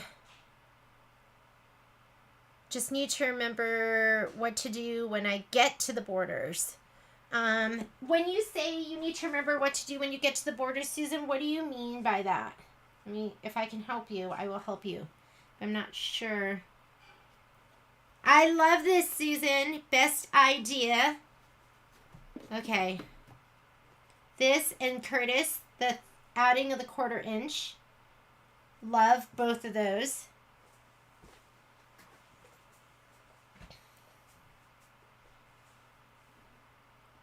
Line it up on the top. Flip it back out of the way. And I know it doesn't connect smoothly the way we do it like here, but I rather have there not be any gaps in my batting. I guess you could cut it a little longer. Can we do that? I don't know. All right, now that that's all done at once, we're going to go ahead and do the next step, which is going to stitch down the sides. Here we go.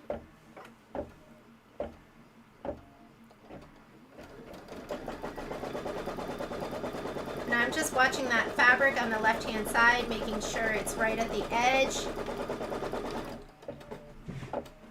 Now I'm going to do my little tickle it to the right because I don't have that extra 1/4 inch.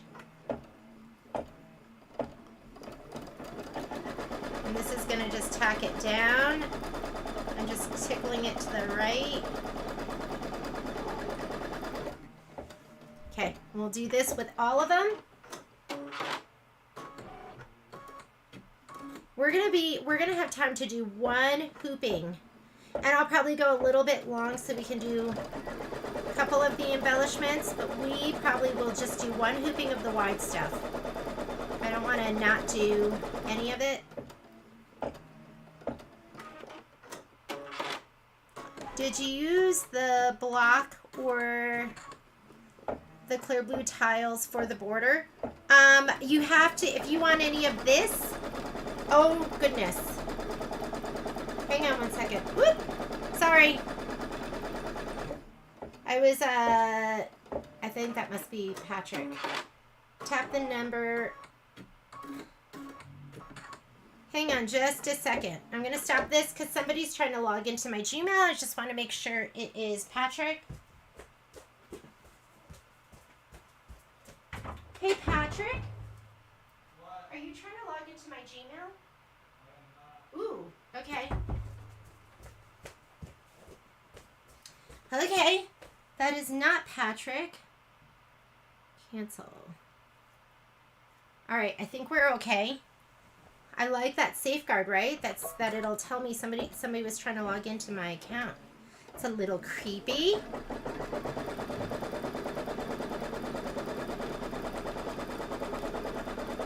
So this one's not great. I was looking at it's a little bit to the side, but it's okay. It did catch everything. But I would have worked to have it over to the side even a little bit more.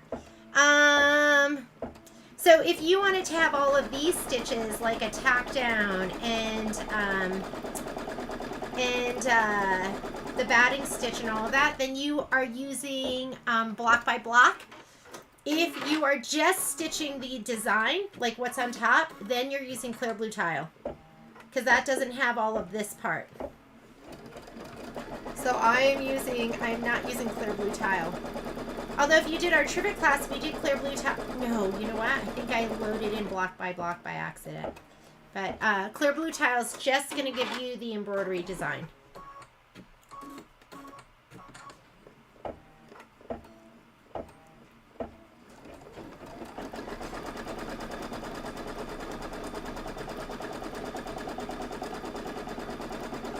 Susan, where are you at with your stitch out?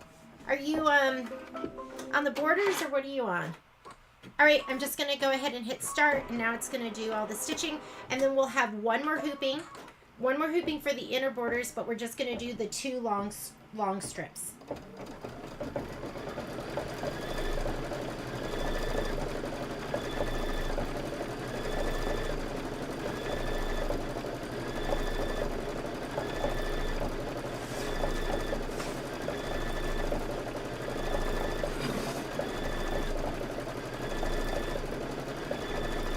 So just to speed things up a little bit while it's doing that, I'm going to grab my 9.5 by 14.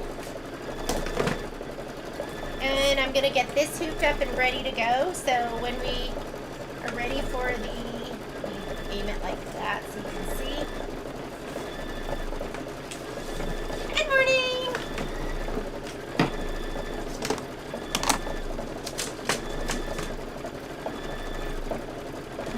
My big old piece.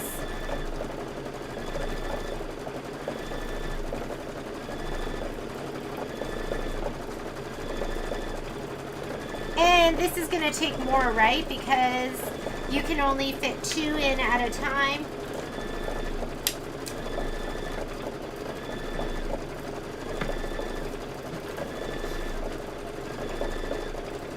Did you hear that little whine? That was Momo. He doesn't like it when Mommy's not giving him all my attention.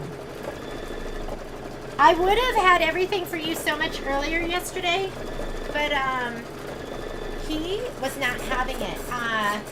And it was so funny because I was talking about how he's not destructive anymore. Well, then I went upstairs and he had ripped up like 2 rolls of toilet paper, which I was shocked to find because, like I said, he has not been that destructive. And then he was just coming in here and whining and bothering me. So we went out for a super nice hike. If you're from Reno, there's this like, is it like Thomas Creek Trail? It's not Thomas Creek Trail. I think it's the one like on that road. It's at the very end. It was so beautiful. And there's just like a creek the whole way. So he's in and out of the water. Anyways, okay. Let me look at your notes.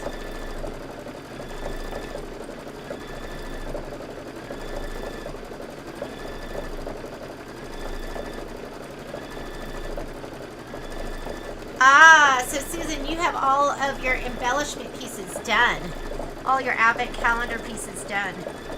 And doing the border quilting once the back is on. Yeah, you know, if you wanted, I love quilting. I mean, I do a lot of quilting on my embroidery machine, and if you want, you can put the whole thing together, and then you could do the clear blue tiles. You can do the clear blue tiles to do all your quilting. Nothing wrong with that, and it saves you. I think it's going to save you so much time because you don't have to do all of this, the laying down, the putting down of the batting. So if you were to put your borders on, layer everything with your batting, and then do your quilting, I think that's awesome.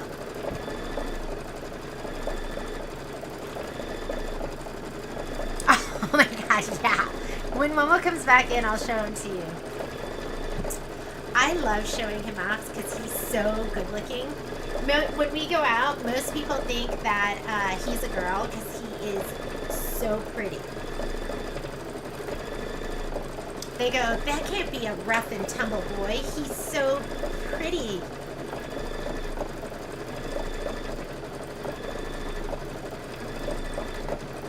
We'll see you, Karen. Ooh, love it.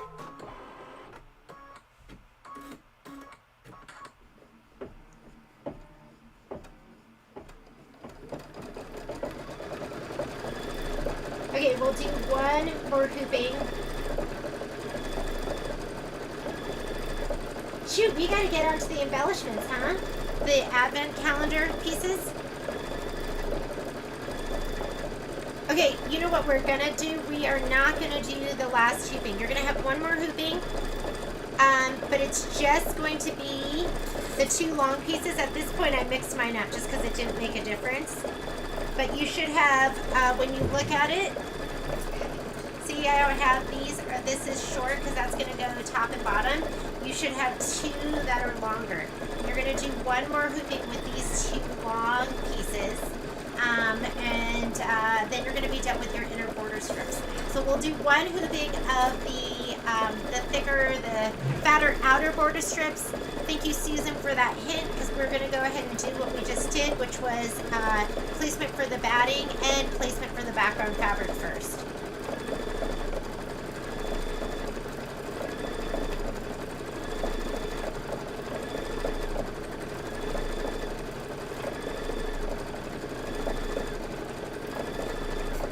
So while that's stitching, I'm going to grab my batting pieces.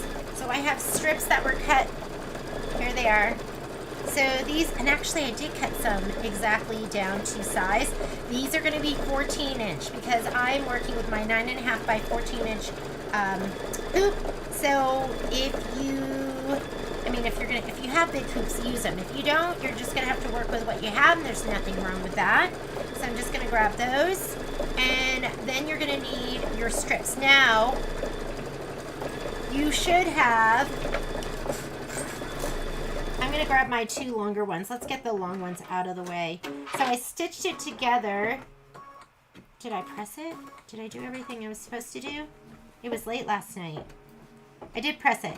So you sewed 3 of them together. So if you want, you could go ahead. I didn't cut them apart. I am going to cut those apart. So that's going to be one long one. And that's just long enough to do those sides. Let me go ahead and cut this, because then I am going to spray them all now, and they'll be ready to go.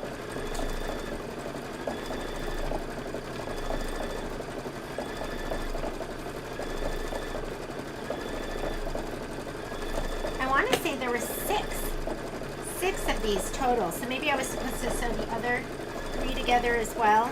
I didn't do that. I only did this one, so I'll just do that later. But I'm going to go ahead and put these into my spray box, my handy dandy spray box.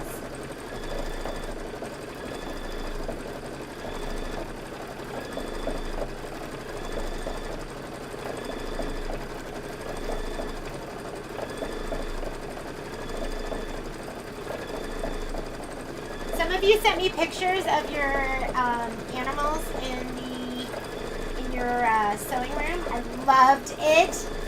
Oh my God, they're so cute, aren't they? I want to see more.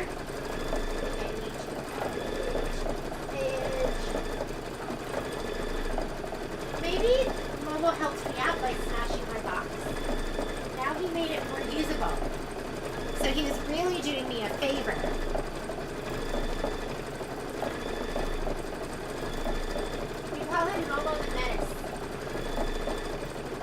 Alright, I'm going to go ahead and give these all a shot of spray, so they're going to be ready when this one is done.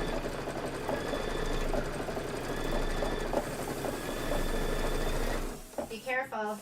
I'm spraying outside, I can tell.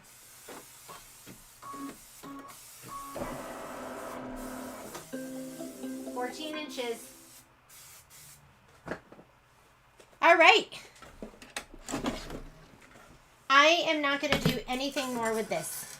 We're going to take this, put it to the side. We will finish this up later. That's your homework. But you're going to trim these out, and then you are going to complete the 1 more hooping, and you're going to do the 12 inch. So on your screen, you're going to get rid of 2 of them. That's to the side. We already hooped up with this. Let's go ahead and slide it onto the machine. Look at me getting all serious now. Now that I looked at the time, I'm like, ooh, we have a lot to do.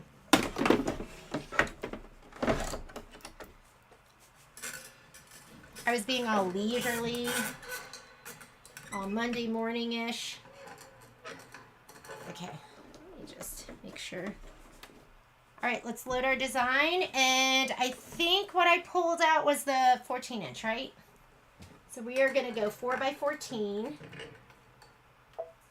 How are we doing, everyone? Everyone's good? Piece of cake, right? These aren't that bad. And if you were watching something really good on TV, then it would be even better, right? Okay, Cup of Cheer quilting. We're going to go back into the borders and block by block because we want those placement lines. And we're doing 4 by 14 if you have this size hoop. If not, you're just working with whatever hoop you have. I'm going to change my hoop size. I'm going to go to my settings. I'm choosing 9.5 by 14. Gives me my outline. I'm going to go edit, move, and just scoot it over. I mean, I could scoot it up a little bit. Do you need to do that? Not really, but might as well. It'll save me 1/8 of an inch. Now we're going to go back to edit, and we're going to just add. So just add one, move, center it, and scoot it to the right. Perfect. How quick and easy was that? Like this one. Let me get them all the way to the left.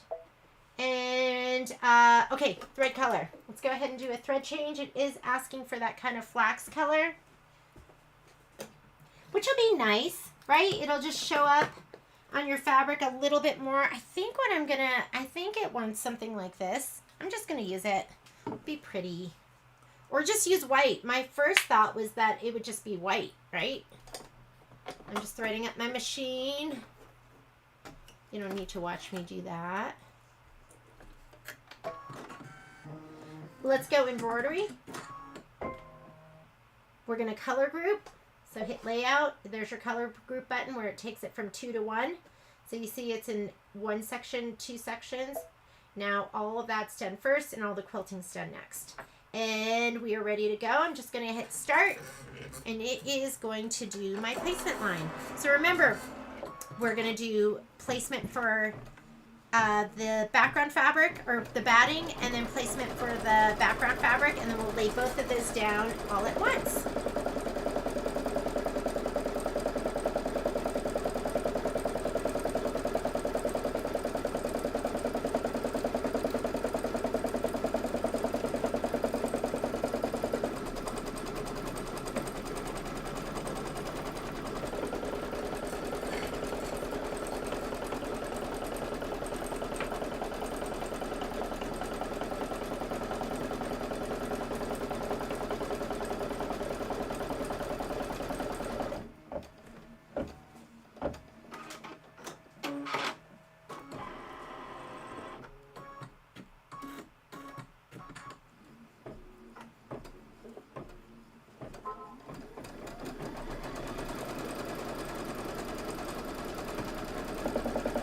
Okay, for the Advent embellishments, we're going to just be working. I just had us in our 5x7 and our 4x4 hoops, so get those hoops ready.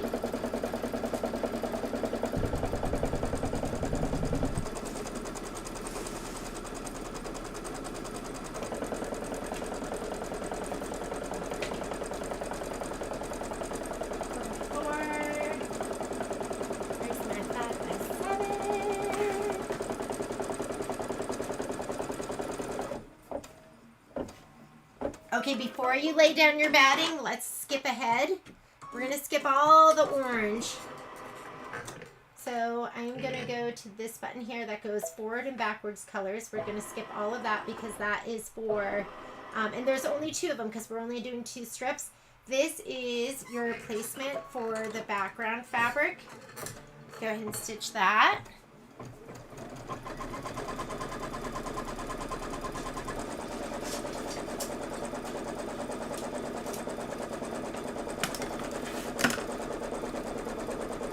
And it doesn't say it in the instructions, but for the for those Advent embellishments, I'm going to use, because I normally use 2 layers of dissolve away, so I'm going to use 2 layers.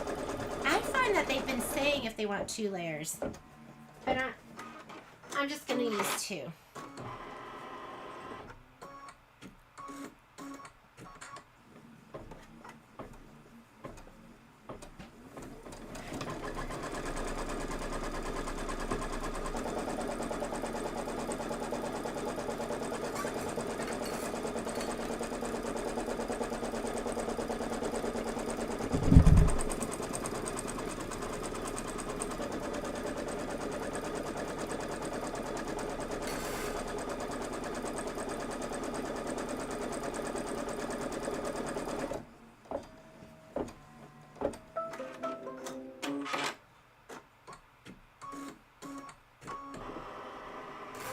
Okay, let's lay down our batting right inside the first lines.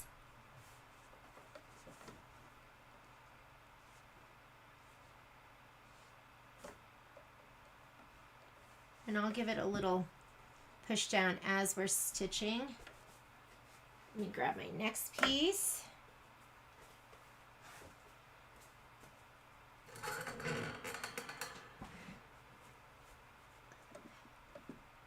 Sometimes I need to look from above. Here we go.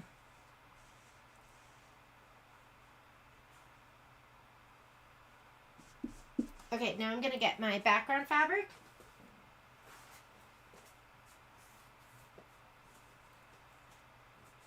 And these are my two longer pieces. I'm going to go a little bit above.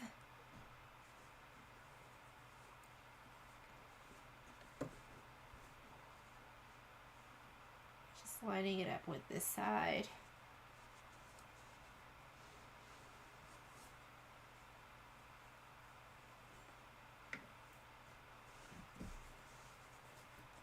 Grab the next one. Make sure if it's like selvage on the end, your selvage is going to be outside of the seam allowance stitch area. There we go. So cute. Oh my God, look at that little snow globe. All right, now we're going to do the tack down on the left and the right side.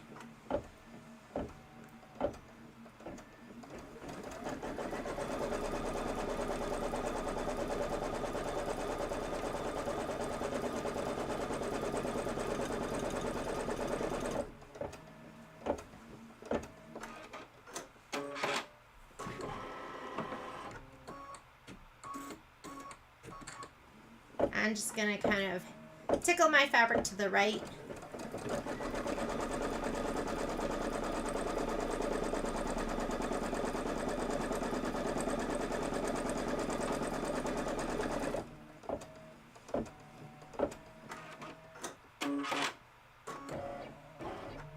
There we go. And then we'll just do the quilting stitch. The quilting is, I mean, this doesn't, it feels like it's going fast, huh? So the quilting stitch altogether, it's 15 minutes. We probably just cut out, I'm not sure quite how much time we cut out by taking out the batting placement. Not that much, but still it was a little something. So maybe we're stitching for like 13 minutes.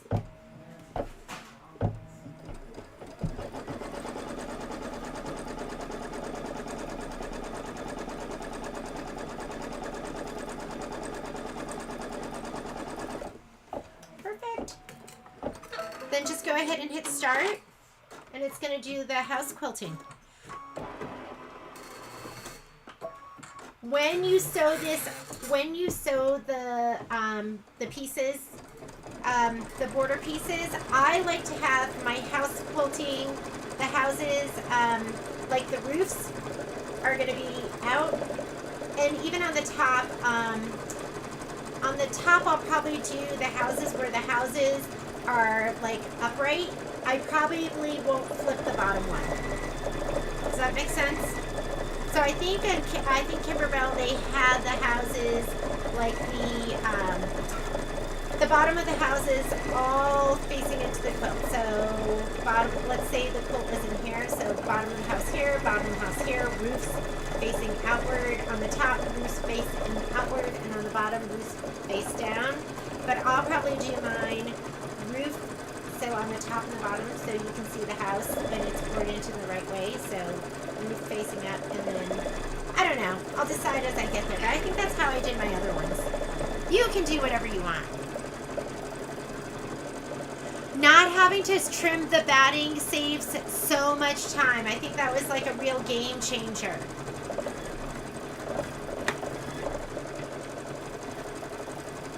And I think I only started doing that maybe the last 2 quilts, maybe the last 3 quilts, because I always trimmed it because I did the sew-alongs and I was worried that it was going to be confusing.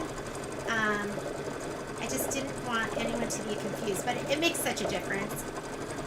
Once you're used to it, it's fine. To fast forward, it gets you using those buttons, gets you using those features.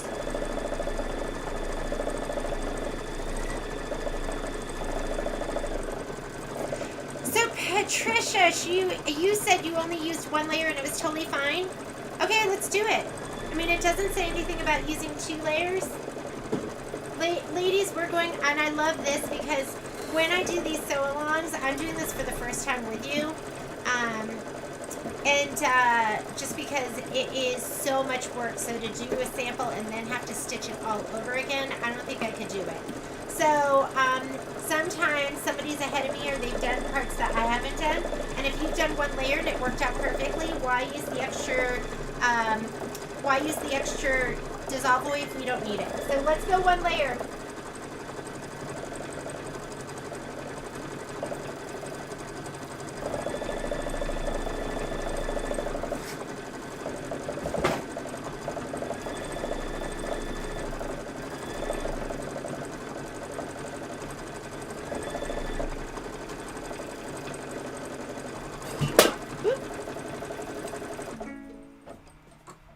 My never-ending bobbin just ran out. Let me go ahead.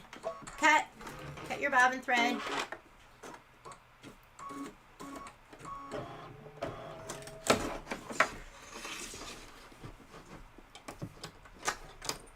I wish it used the whole thing. So on my multi-needle, it uses every last bit of thread, but on the sit-downs, it doesn't. You're gonna need some matching bobbins too for some of this. So some matching colors. I think we're gonna be starting with green, and I think I wound my matching bobbin already, but let's see if I can find it. Okay, I'm going back 10 stitches and let's get stitching.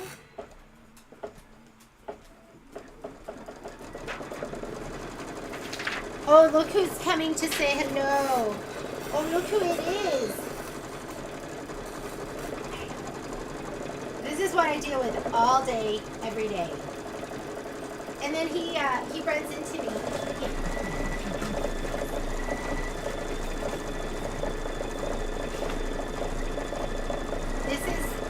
This is what I do with him all day, every day. Right, Mama?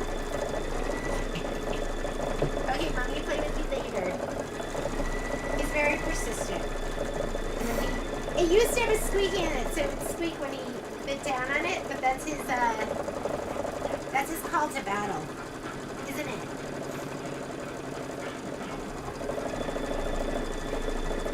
All right. Say goodbye, Mama.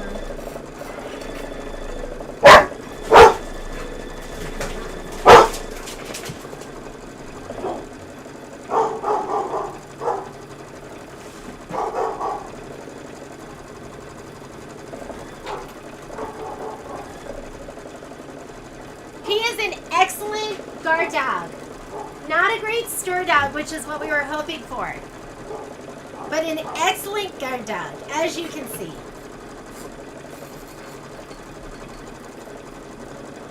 He's an Australian Shepherd, and he is a red merle.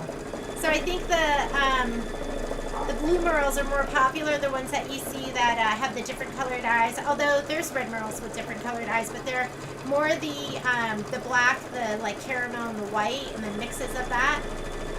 But he is a red merle.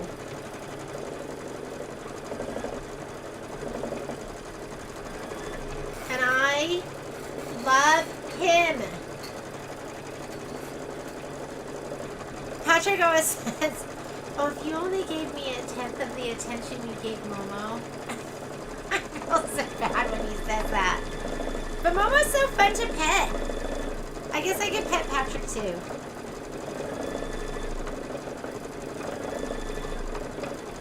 Alright, where's my list? I dropped it on the floor right before Momo came in. But what we're going to do, so we went ahead and we worked on the border strip. You're going to go ahead and finish those on your own. I hope my hoopings made sense, but add up the numbers and make sure, you know, I was doing that late at night in between episodes of Alone. So I might have been delirious when I put this together. But I think it's right. I think the numbers are right, and those hoopings are going to be right. We are going to start when it comes to our dimensional pieces, first thing we're going to do is we're going to do the dimensional holly leaf and the reef. We're going to do that in one hooping in the 5x7, and you need to hoop it up with some dissolve away. So go ahead and do that, and if you want to put your dissolve away in a 4x4, we're going to do the little tags next after that. So go ahead and just hoop those up. I have so much, so we make a ton of kits in the store, and so I have so much extra dissolve away. I am just using things that are left over from different projects. But if you want to keep it on the roll just like we've been doing, you can do that too. It's going to save you quite a bit. Make sure that, I was looking at this, it's the pieces, I don't know how to describe it, but I have no-show mesh. Like my no-show mesh, I feel like it's, I don't know how to, like you could, this is more porous, is that it? Like you can see the difference between the two. You don't actually accidentally want to have your no-show mesh instead of the dissolve away. You definitely want to be using your dissolve away. So, I'm going to hoop up in my 5x7. And then maybe I can whittle down this. I have like a basket filled with some pre-cut pieces. Hoping I can like whittle this down.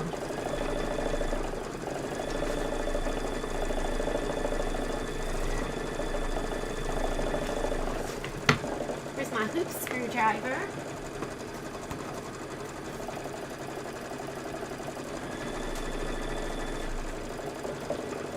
I think I need like 4 of those because I'm always misplacing them. And I just used it this morning.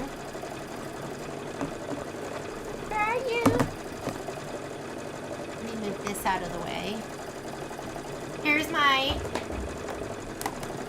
thing of goodies. Oh, are you off to your college class? Have fun. He just ran out. He didn't have much to say to me.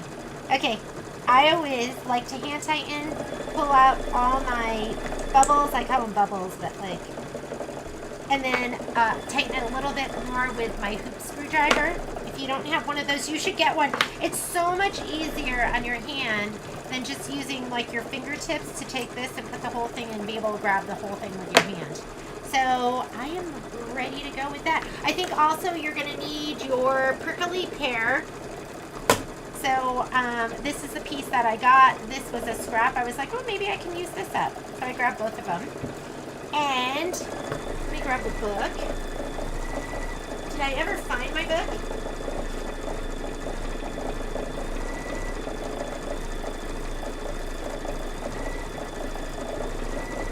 Luckily, I have 2. So when I can't find one, I have another. Okay, any other things? Berries are going to be put on later. You need a matching bobbin. So if you're using the Kimberbell green, make sure you have a matching bobbin.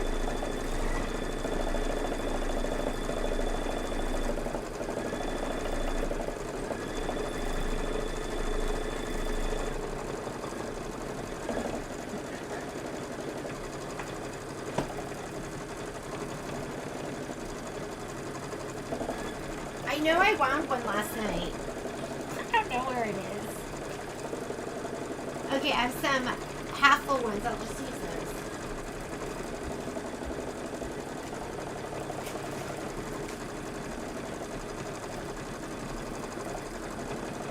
I usually keep, and this was from, what event did we just do last? It's from that event. But I usually keep like a project, and I'll keep a bobbin boat with those matching bobbins.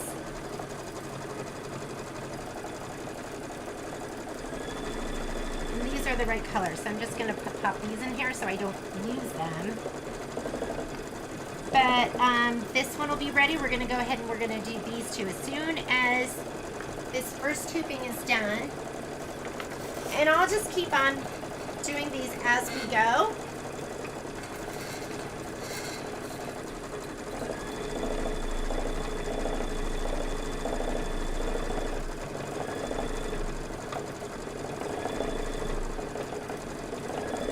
Yay! So are you, Gail, are you gonna, are you just making a scrappy back when you say that you're piecing your remnants?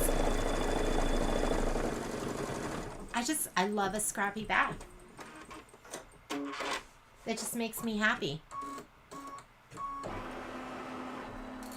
Okay, so we have 14 inches, so you are going to be doing, so that with these, if you're using the 9.5 by 9.5, you're going to have 1, 2, 3, 4, 5, 6, 7 hoopings of this. So we just did one of them.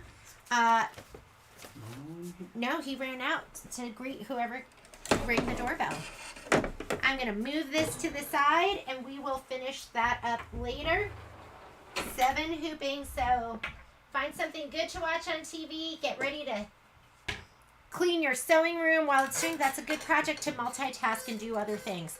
All right, let's get started with our embellishments, or the advent pieces.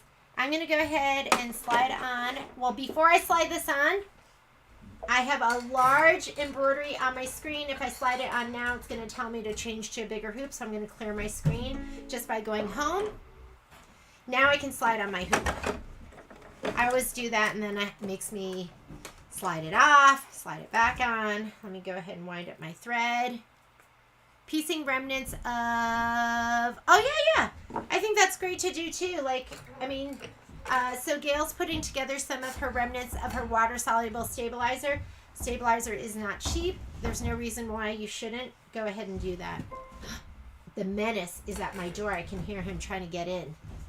He just wants to be with the woman he loves all day, every day. He is, I've never had a Velcro dog, but he is my Velcro dog. Oh, it wasn't even the dog. It was Patrick.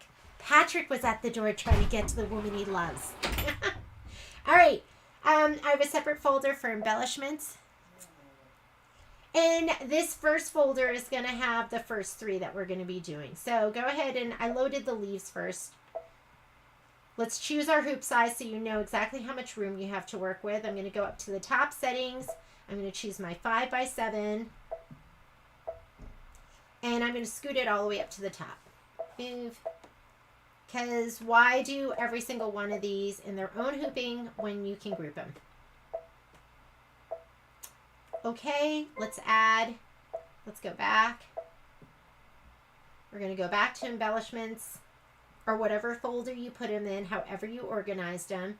Go ahead and hit set and edit, and I'm going to scoot him down. And those are our boxes. We're good to go. Let's go ahead and say okay. If you want to, I'm going to hit embroidery, and we could go ahead and we could do our, I'm trying to think, should we do them together? Should we do, like, yeah, let's go ahead and let's color group. I haven't done this before, but I think that'll totally make sense. And it didn't change it. Oh, wait, let's see, did it?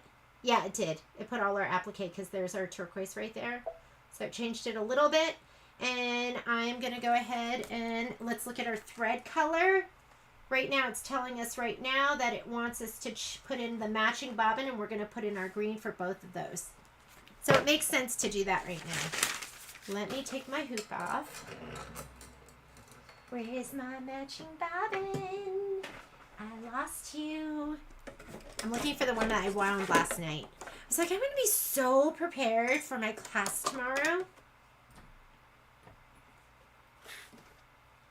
I'm hoping this is going to be enough thread.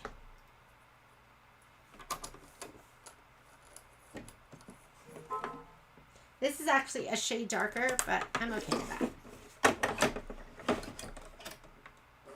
Is it a shade darker? It's like barely darker. So I'm going to go ahead and thread this up.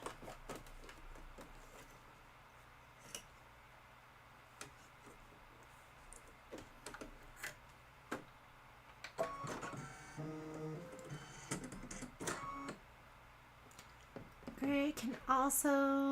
Can you also piece batting remnants together, or will that show? You can totally piece batting remnants, and if it's small stuff, when I'm doing like if I wasn't filming. Sometimes I just take my batting pieces. I don't even, hang on. Sorry, the camera's going in and out for some reason. Okay. Sometimes I don't even sew them together. But keep in mind, again, a lot of my things aren't being washed. There's just samples for this store, so I'm not as worried about it. But sometimes I will just abut my batting pieces, or even like have them be a little bit longer and maybe go one on top of the other a little bit. But I will do that. I do that all the time. But here I like to pretend I'm fancy for you ladies. So I don't do that in these videos. Okay, I'm going to go ahead and hit start, and it is going to do, I think it's going to do the placement stitch. So change the bobbin to match the top thread, stitch the leaf placement line. For the other one, it's also going to be the leaf placement line. And then we're going to place the leaf felt.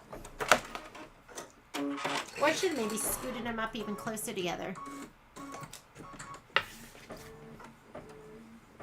So I have this piece I can use, and I have this piece that I can use. After it does this, we're going to place the leaf felt, stitch the leaf final, outline and detail, and remove the project from the hoop.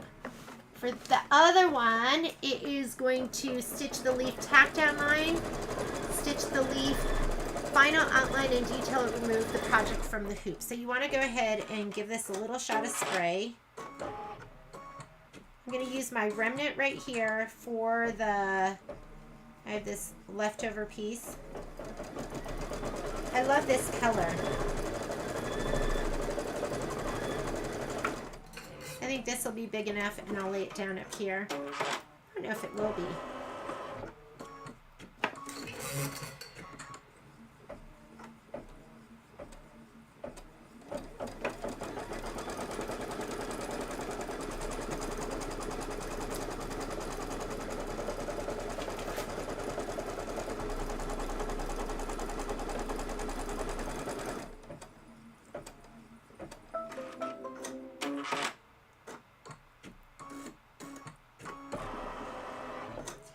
It is telling you remove excess stabilizer in cool water for 20 seconds. So you are going to wash off the stabilizer for this. So just do whatever the instructions here give you. And trimming instructions. 1/8 of an inch to an 1/8 of an inch. So this one's going to basically be a trim as desired, which means I need at least 1/8 of an inch above and behind. So I'm just going to go ahead and put this down.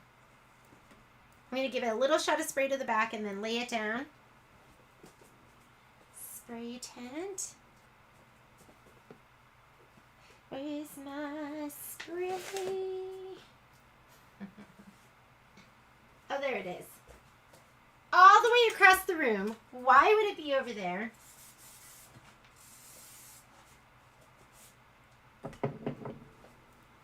I want you to make sure you place this at least 1/8 of an inch above, maybe about 1/4 of an inch above. And we'll just lay this whole piece down there. Because you want to have enough that you can make some nice, trim some nice points.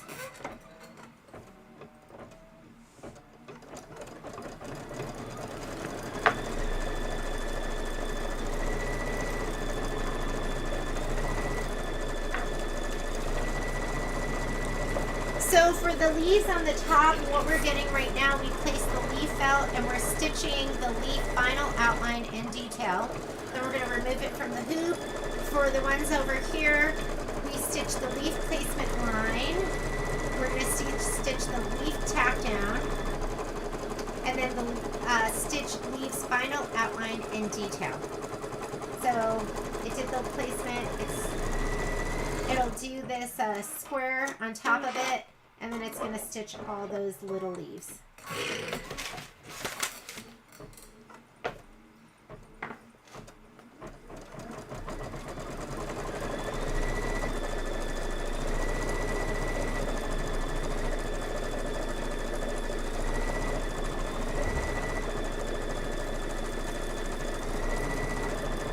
Doesn't leave you a lot of room in between this leaf and that one, so you're going to kind of cut right in between those two.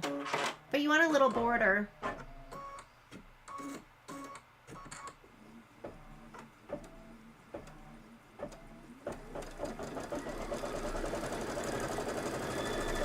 while it's doing this, why don't you hoop up your 4x4 if you have it? We're gonna do our 4x4. We're gonna do the little dimensional tags. So we'll do these dimensional tags in your 4x4. You're gonna need your flex foam, the 5x5 piece, and you're gonna need 2 pieces of that white fabric with the red polka dot on it.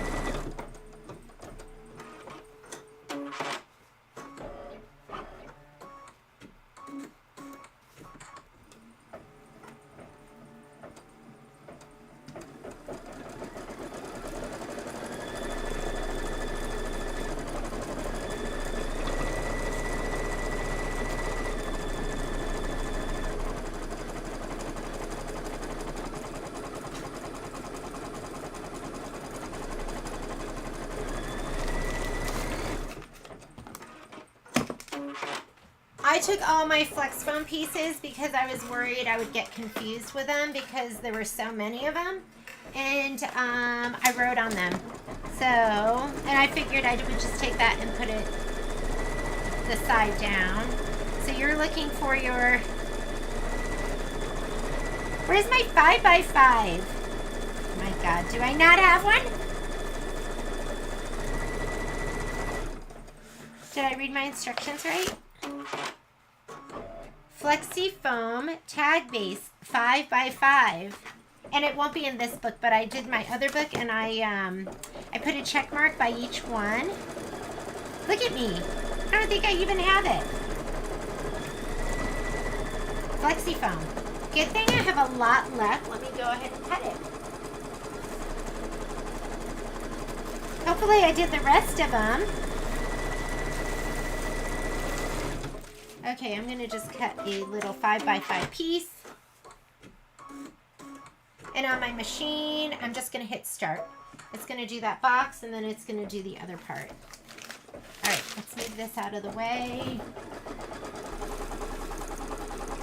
You have a lot of flexi foam left.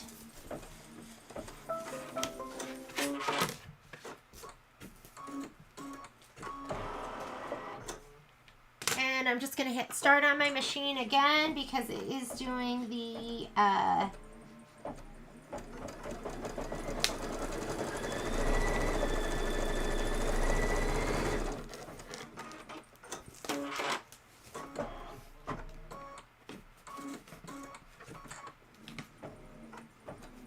oh, maybe there's a reason I haven't been using this blade. This is a good time for your 60 millimeter. Oh, that was like butter. Almost like butter. Okay. Put this back in the bag so I know what's what. And now I'm ready. And my machine's just stitching away. It's just doing that green thread.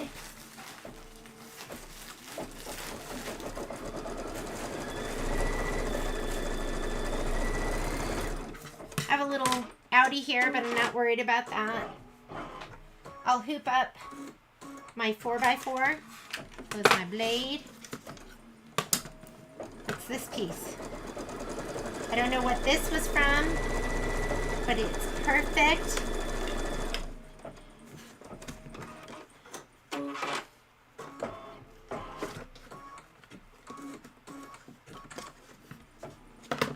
All right, and we're ready for this. We're going to use this. And we are going to use our... Oh, look at that!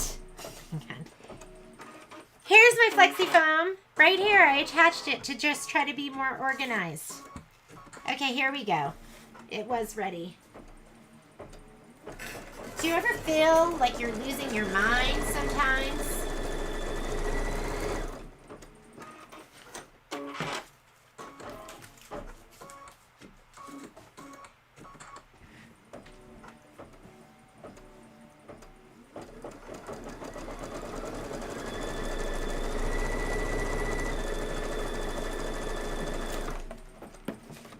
guess I was trying to be extra organized. All right.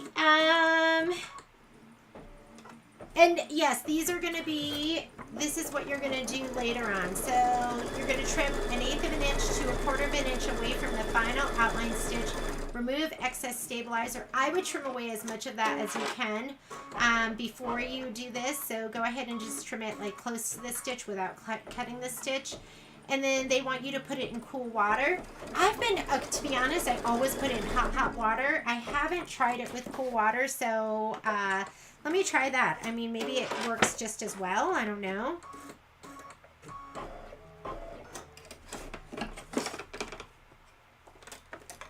Using up my bobbin thread.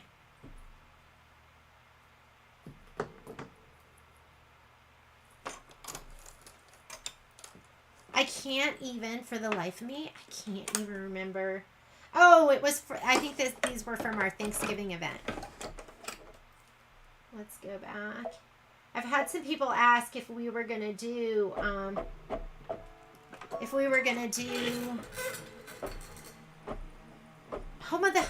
what's the Halloween one? And we'd already done it, so we're not doing it this year. That is a cute one though. Our next event is going to be the North Pole event, which I'm super excited about.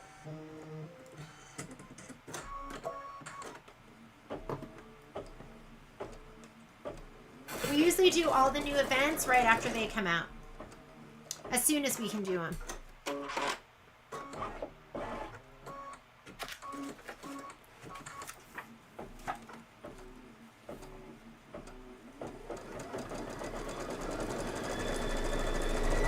It says to hand tack the leaves to the reef. I will not hand tack. I will definitely be sewing these down. So I think we'll cut them and I'll just sew them like right down the center. Same thing. Does it say to hand tack these leaves? Same thing. I will sew them down, and I'll probably sew them down with this sewing machine, and I'll sew them right down here where this stitching is, where that satin stitch is. You do not have to hand tack. Uh-oh. Why hand tack when you can do it with the sewing machine, right?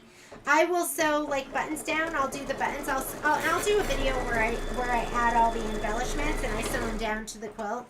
I'll do a video when I do that. But of course, you can do whatever you want. I'm a lazy sewer. And hand sewing, if I can avoid it, I will.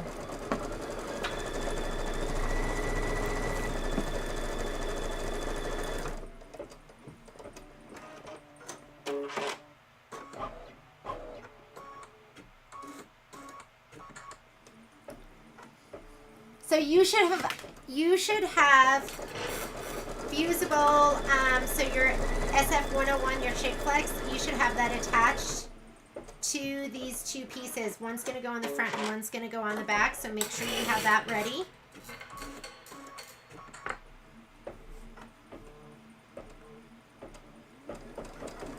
Miss Donna, I totally agree, especially if you've had hand surgery. Although I know some ladies that do some incredible, gorgeous hand sewing, but I just, maybe someday I'll want to do that again when I have more time, right? Because you can't ever, nothing can be as beautiful handwork. You can't do it with the embroidery machine. But like a button, who wants to do buttons?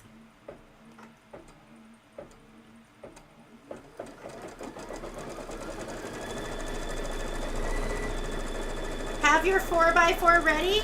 We're going to take this and just put it to the side. We'll do all that final prep work. You'll do that on your own. We're doing the fun stuff right now, the embroidery. Okay, I'm going to go ahead and clear my screen first because before I load my next, there we go. I want to make sure this design is off so I can put my 4x4 on without it telling me to put on a larger hoop. So this, you can just unhoop, put it to the side, grab your 4x4. We're double timing it, ladies. Let's go ahead and put our red bobbin in because we're going to need a red bobbin anyways. And so I don't think it's going to make a difference. All of this satin stitching around here is going to be in red, so you might as well put your red bobbin in now. So I'm going to go ahead and take out my bobbin. Let's put my red bobbin in. Ooh, I mean, that's not worth saving to me. And just take that off. I feel so good when I finish up a bobbin. Makes me feel, when I finish up a spool of thread or a bobbin, it makes me super happy. I'm just going to grab from my bobbin boat. I think bobbin boats are great to have, so for that one project, you have all of your bobbins right at hand. Now that I think about it, I go, did I? Did I wind a bobbin last night? Maybe I didn't. Maybe I just imagined it.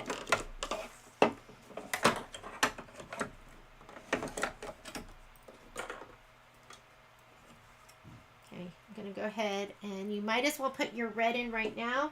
Color does not make a difference, it says, so just put the next color that will make a difference.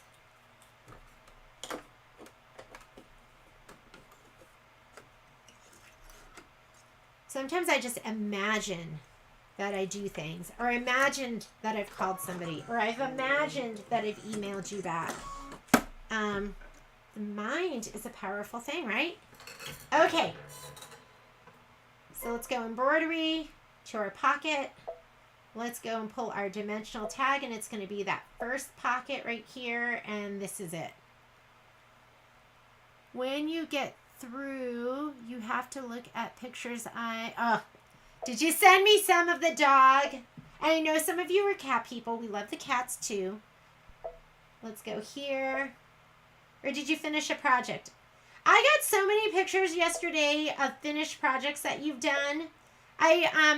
People emailed them to me. Post them on the Facebook group. I think it's like, I don't know about you, but I find seeing what other people do inspiring. I love it. It makes me go, oh, I got to do that, or I've got to finish that. I selected my 4x4 hoop. It fills up the entire thing. We're going to go embroidery.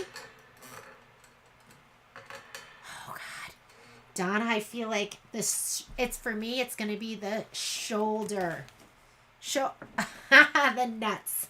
That's like our big joke at the house now, like, which isn't very nice. If Patrick Hill's just say to my kids, Mom lost her nuts again when I'm like looking for something. Okay, we are going to stitch the tag base placement line.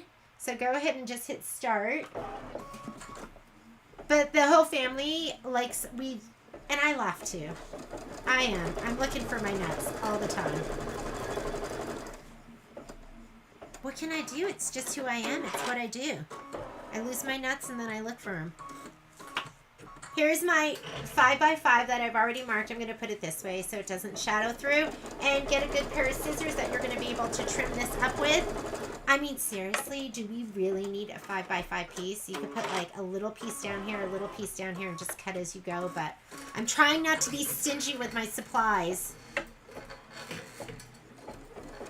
Oh my goodness, I'm having trouble though.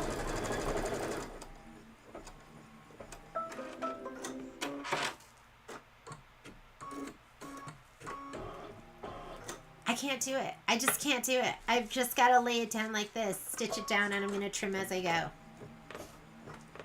I was going to not be stingy, but it's not even that I'm being stingy. Like, I just hate waste. It, like, drives me crazy.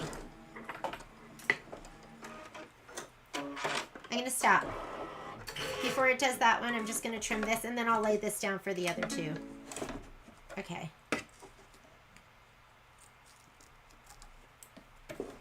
Why do I need 5x5? Oop, fit up. I could have done this with like a little strip that was like 1.5 by 4 inches. Whoops! Did you see that? I accidentally cut my stitch. So go close to the stitch, but don't cut the stitch. It's okay though. There's fabric going down on top of it. It'll be totally fine. And I'll lay this down, and I will put this down for my next two. And I'll just put it over here like this. Or like this. Yeah, that'll be plenty. I'll do this. Okay? Here we go. Stitch away.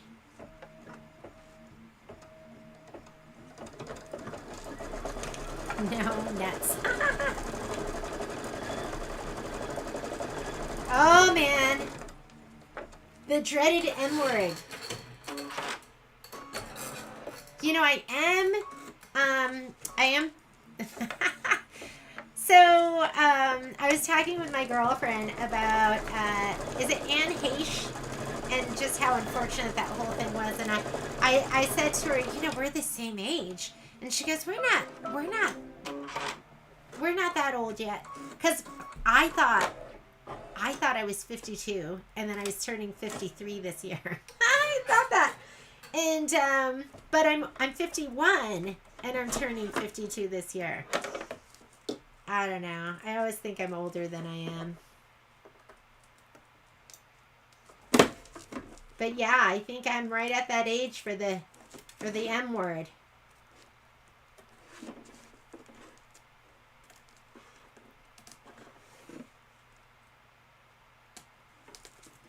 I know, I just cut a stitch again. I wanted to get close. It's okay. I like, you know, if you do OASD, they have like an outline stitch, and then they have one to the a little bit outside of that. And so if you cut into the stitch, they have another layer of protective stitching. I don't know about you ladies, but I am getting ready to stitch like crazy. I love OESD, so I do a lot of their tiling scenes. They have a couple different tiling scenes, and they have all their freestanding lace. So every year I do the freestanding pumpkins and the gingerbread house, and then the haunted. This year it's called the Haunted Shack.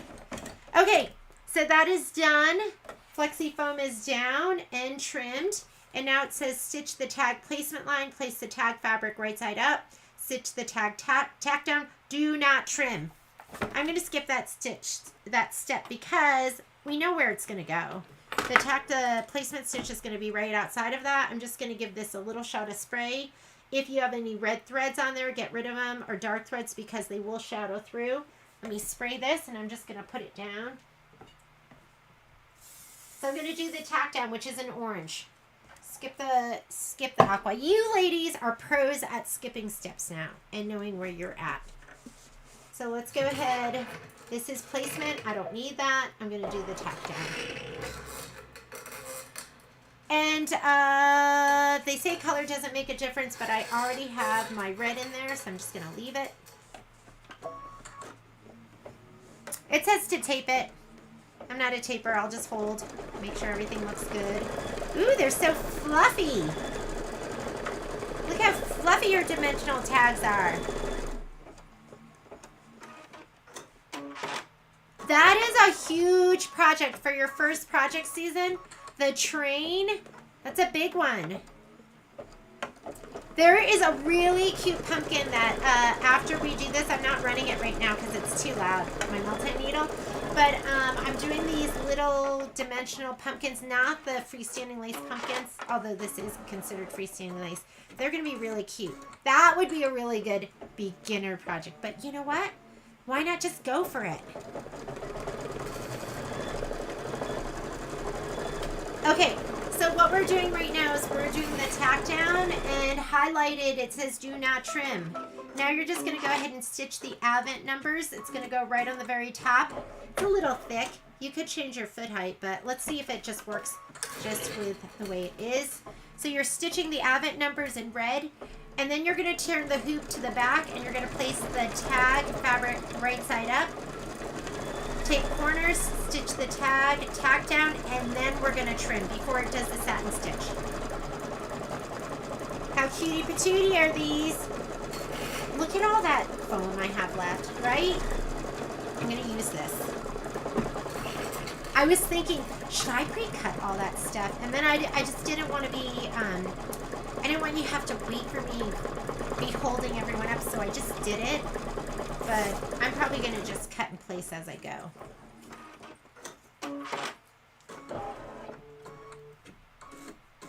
Okay, after this, we're going to put our fabric on the back, and I will tape it. So get your tape. I love my transport tape.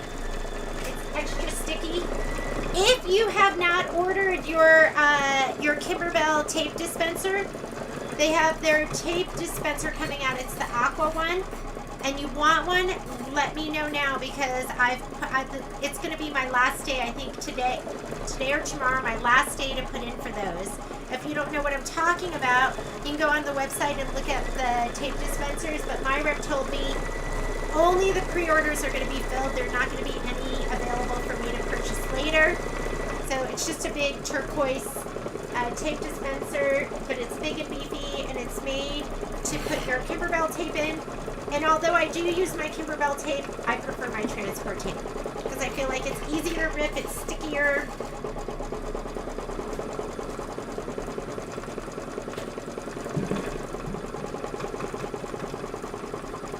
So the tape dispenser will hold your transport tape too. Although maybe I'll put my Kimberbell tape. I find this is harder to rip. So this actually will probably be better to go into my tape dispenser. It's a collectible, ladies. You know how the orange one, you couldn't get it anymore? So now they're coming out with the turquoise one and the binder. So I think this is my last week to order, and then they'll ship next week. So we'll have them soon.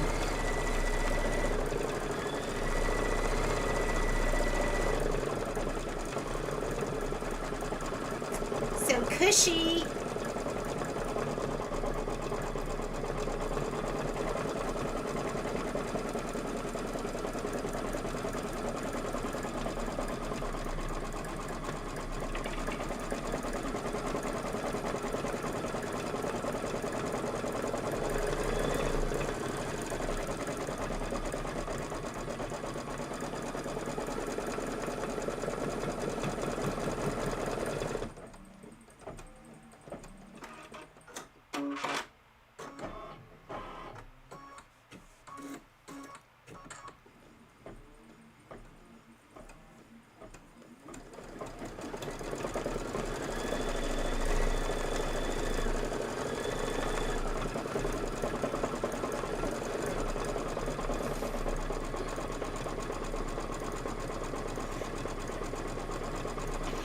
I've looked for my glasses on my face too, Kathy. I was at a training. I was at I think it was a Janome Elna training in San Antonio, and I went to a convenience store called Patrick. Well, while I called Patrick, I did my purchase, came out, and then I immediately went, do you like those big old rat's nests? We're going to put this, and it should be facing out, and go ahead and tape down those corners. I walked out of the convenience store, and I was talking to Patrick. I go, oh my God, my phone! Where's my phone? Because my phone's my wallet, too. So I, ran back to the convenience store, and Patrick's like, Jeannie, you were talking to me on your phone right now. I thought I'd left it in the convenience store. How crazy is that? So that's happened to me a couple of times where I'm like, think I've lost my phone, but I'm talking on the phone. Okay, let's slide this on. If you have not done it yet, right now, you need to have your matching bobbin because it's going to satin stitch and you're going to dissolve all this other stuff away, so they want to make sure. Oh, wait, we also have to trim too. So we're going to trim too. Wait, no, don't trim. We're going to put it on. It's going to do the tack down, and then we're going to trim front and back. Right? Am I doing that right? Yes. Don't trim yet. We will trim after it does this.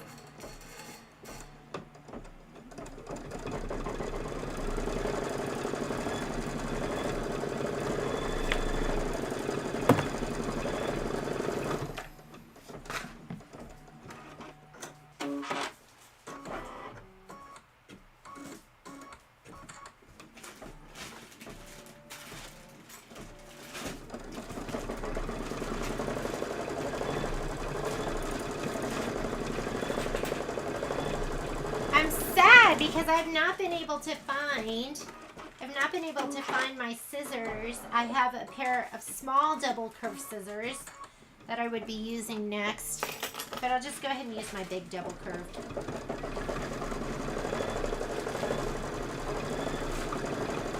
I know they're probably in some project bag. Okay, now you're going to go ahead and you are going to trim the fabric close to the stitch line on the front and the back. Since I'm going in a circle, I'm going to go ahead and just go unhoop, or not unhoop, but take it off the machine.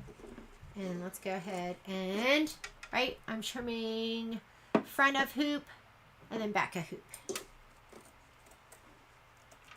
There's going to be a satin stitch that goes around this. So you want that matching bobbin.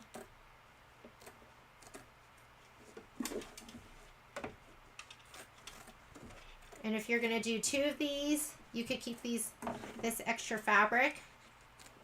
I know some people, like Miss Charlene, who's doing 3 of these.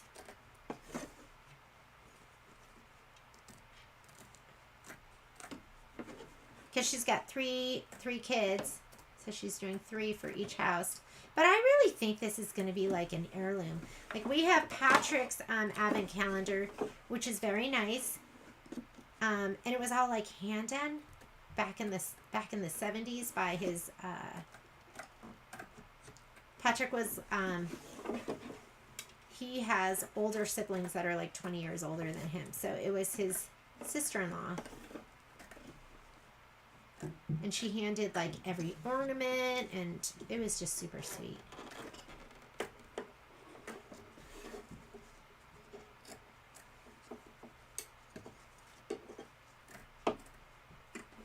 What am I going to do? I need to make sure my kids have kids. I need grandkids. Because I'm going to save all this stuff for them.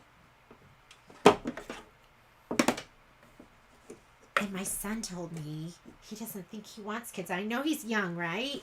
He's only 17. He says he doesn't know. Like, oh no.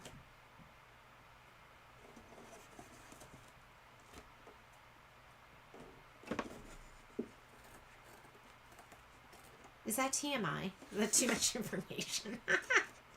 Okay. Okay, we're gonna.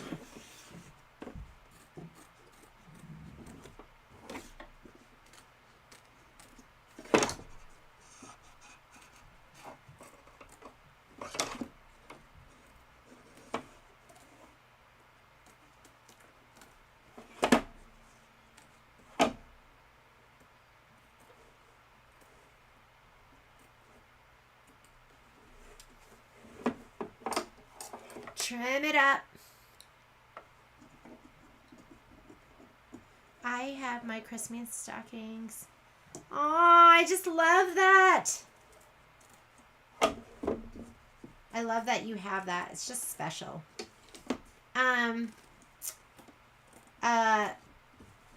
of my friends, Gail, her Christmas tree, she has handmade decorations on it from her grandmother.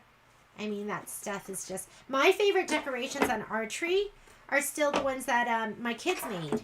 They made some super cute decorations when they were like in elementary school, and they were good ones. I even like the ones that aren't that great. They're just so special. They're special, and you can't just...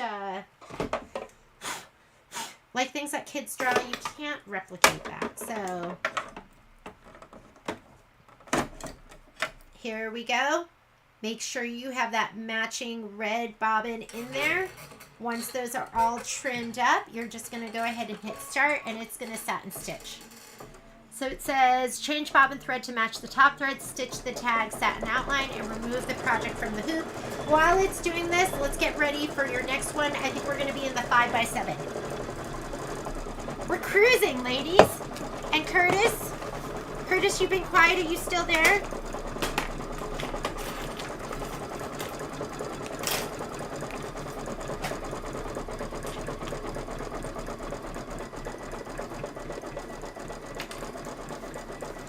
Okay, next one on our list. Where's the handy dandy printout? Here it is. Okay, we're doing the dimensional ones. That was in your 4x4. We're going to do the Advent hook and loop medium tearaway. So go ahead and put a piece of medium tearaway in your 5x7 while it's stitching this out. Put mine all the way over here.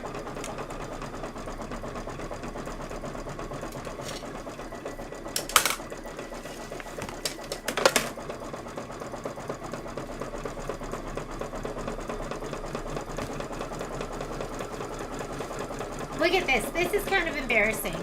But this is what I will pull. Because first of all, this is a UFO. I made this because this was going to be a basket for the front of my daughter's bicycle. So I'd made this, and all I had to do was put on the like Velcro tabs so it would go on there, and I never finished it. Is that like such a shame because it's so adorable? So now I put all my extra pieces in here. Like these were from, ooh, here's a good piece. I can use this. Here's tearaway, medium tearaway. That way I can use it all up because I hate throwing it away. Just didn't get all used up in those projects. So Gail found a quilt made by her great-grandmother. Oh, Gail, that must be amazing. I want to see it. Can you bring it to the store next time you come in? I want to see it. That sounds amazing. I was, I was watching, or maybe I just saw it on my Pinterest or Instagram, but it was a gal. Let me see, can I fit it this way? Yeah. I'll just go ahead and go this way. And I don't even think it's old quilts, but she's repurposing quilts into clothing. And the clothing is absolutely amazing. I was thinking, ooh, I should, and it was like shishi. It was very boutique-y. Okay, I'm hooked up and ready to go for the next one. The next one is going to be, and you're going to need your hoops, your hook and loops. So make sure you grab these pieces. And you're going to need your white antique felt. So for the next ones. So, and you should have them all cut. These are going to be your white pieces. So I have a huge stack of them right here. So let me go ahead and pull them while we're doing this. So you need and I didn't write on these, but you need a 4.5 by 5.5. This is a good time to have your ruler out. That way you can put them on here and just confirm the size.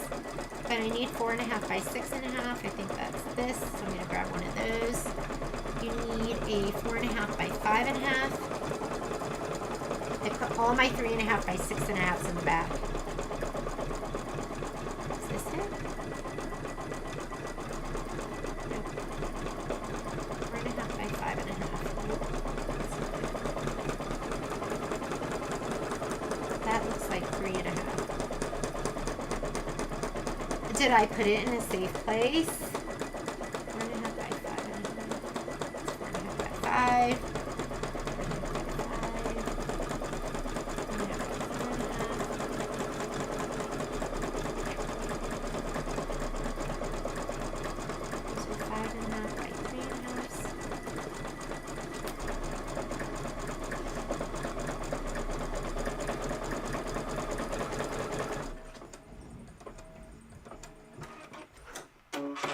Think it'd be easier to find it, right?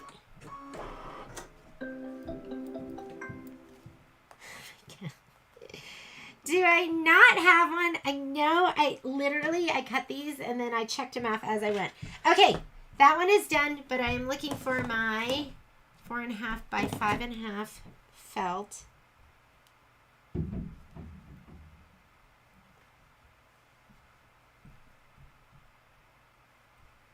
This is all 3.5. This has got to be it. Oh my goodness. You know what? Oh, this is me being stupid. 4.5 by 5. This is it. 4.5 by 5. I was looking for a dimension that didn't even exist. 4.5 by 5. 4.5 by 6.5. 5.5 by 3.5. 5.5 by 3.5. There we go. 5.5 by 3.5. We need a 4.5 by 4.5. 4.5 by 4.5. And another 4.5 by 4.5. Okay. Now we're on to these. So these are the 5 sizes that you need. Just confirm them. These are going to go on the backs. And let's go ahead. We are hooped up right here. Let's slide off. Look how cute these are. So these are probably going to be ones that you would just kind of take away, cut away most of that dissolve away, and then just use a Q-tip. The other ones, of course, you're going to have to rinse them. So I'm going to pop this out. I think we are done with our 4x4. Or did I have one more in there? I'm going to slide this on the machine. Before we do that, I'm going to put my white bobbin back in. So it's all stitching out in white. So let's go ahead and put our white bobbin back in.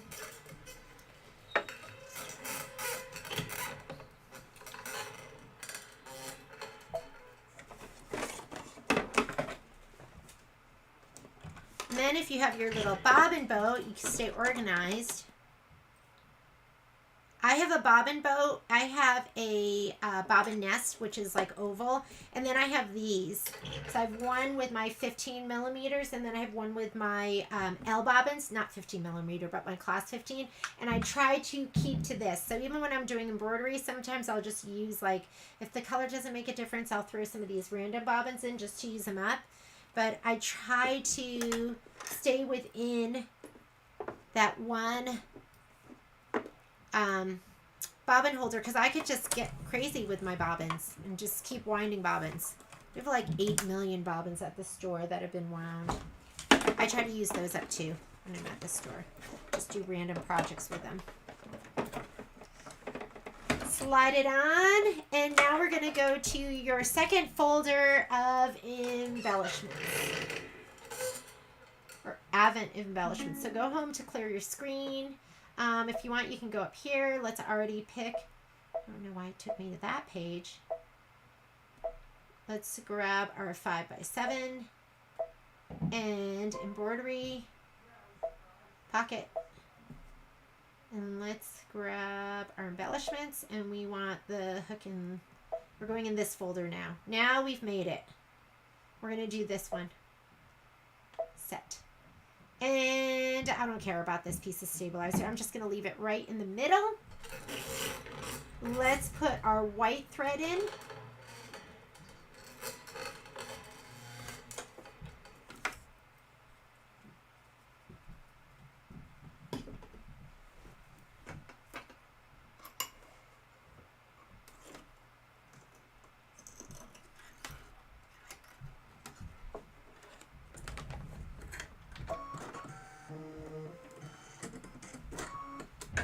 All right, first step, and I think this is pretty clever. Like, we're going to be doing this and like stitching them and ripping them away from our stabilizer as we go. So let's pay attention to our steps.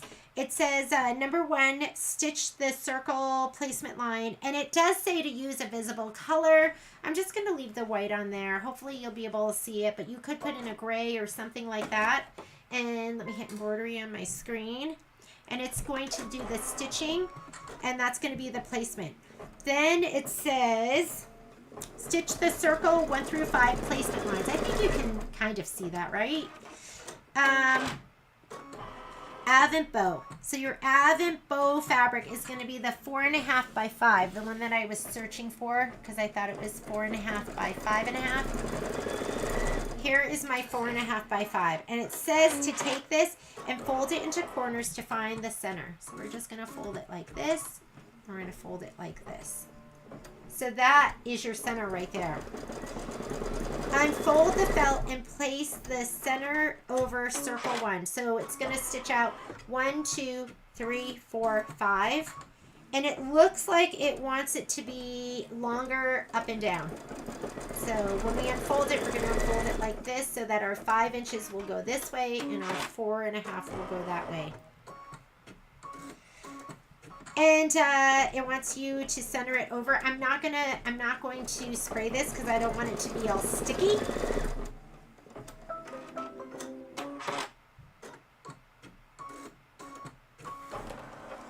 So there's our first circle right here. Let me zoom you in. I think you can see it. I'm going to unfold this. And you can just like unfold it this way. I'm sure there is plenty of fabric here that they made it generous. So there's our center right there, and then we'll just fold it down and we are centered. Okay, once you do that, it wants you to stitch the circle 1 tack down line. So just go ahead and hit start, and that should be pretty centered. And then you're gonna place a 3/4 inch hook, rough side. So let's grab our 3/4 inch. So you're gonna have, these are your 1/2 inch and these bigger ones are your 3/4 inch. So I'm gonna grab one of those out. And it says to do a little bit of glue. You don't need the glue. I mean, these are pretty tacky. So you want the rough one. So we're gonna go ahead and grab this. You want rough side up. Center it on the tack down line and lightly glue into place, and you're going to stitch the tack down. So go ahead and just center that over there. Hit start. I know it's white on white, and it's just going to tack it down.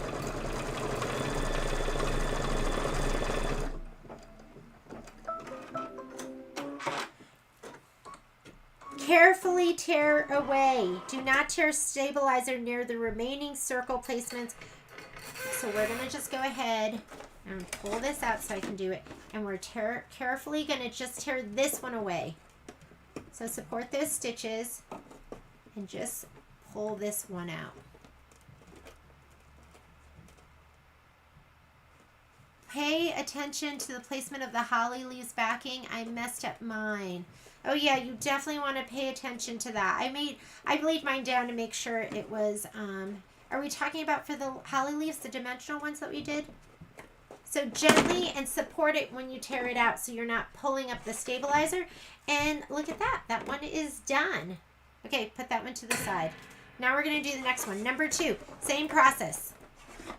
I won't slide it on all the way so we have a little room to work with. Number 2 is Avent Mug. Your Avent Mug fabric is the 4.5 by 6.5. And they also want you to lay that one long ways. So here's Avent Mug. So fold it in half, find your center. You want to open it up so it's going to be bigger top to bottom. And unfold it. And pop this under. Make sure it doesn't move. You're going to let it stitch. This is the placement. And then grab your next one. It wants you to grab another 3/4 inch. So one of the bigger ones. Take that off.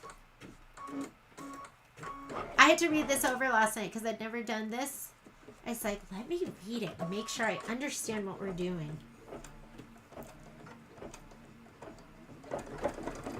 So what we're doing right now is we've just done, we're tacking it down right here, and then we're going to pull it away.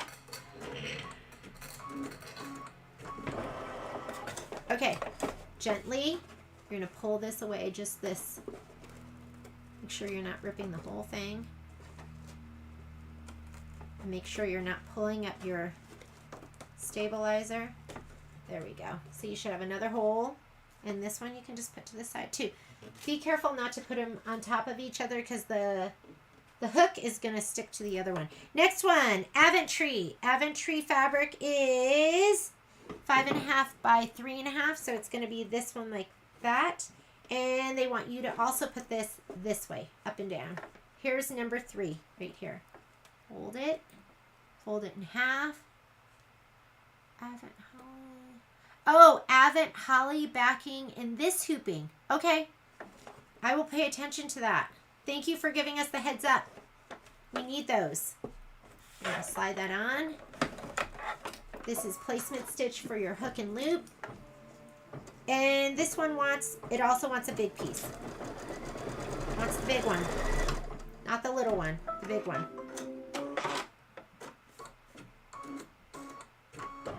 Okay, center this over. Stitch it. Am I putting mine way too high up? That's okay. Oh, this. So are you talking about the Advent Holly? Okay, I'm going to pay special attention to this one. I'm going to rip this one out. Put this to the side. All right, here is Advent Holly. Your Advent Holly should be 4.5 by 4.5. Oh, here we go. I think this is what you're talking about. So, thank you for drawing this to our attention.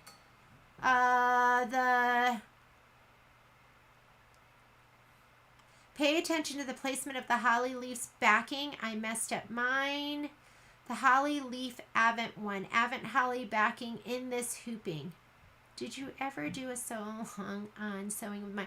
You know, we did sewing with our Nomies as a event in the store. Okay, let's read these instructions carefully, especially since there's stuff right here that is going to be in highlighted. Fold the Advent holly felt in quarters. Find the center of one of the quarters.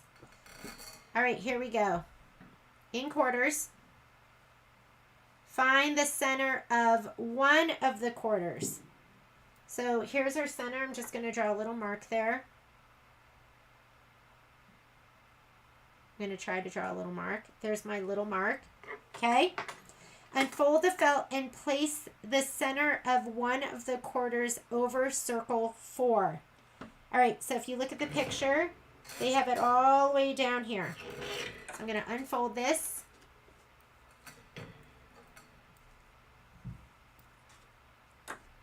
Here's this. All right, so I'm centered over here. So if you have quarters, and that's 1, 2, 3, 4, I think that's what they're calling for. You want to center that over that circle. Thank you, Curtis. And then it says, stitch the circle 4 tack down. And then we're going to grab one of the 3/4 inch.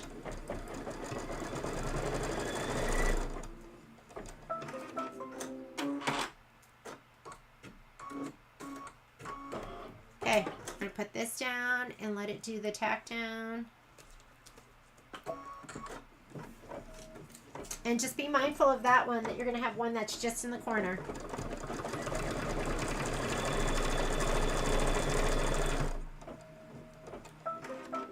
We're going to pull him away, and then we're going to do the Advent bird. The Advent bird looks like it's just centered like the other ones were, so we don't have to worry about doing anything fancy with that.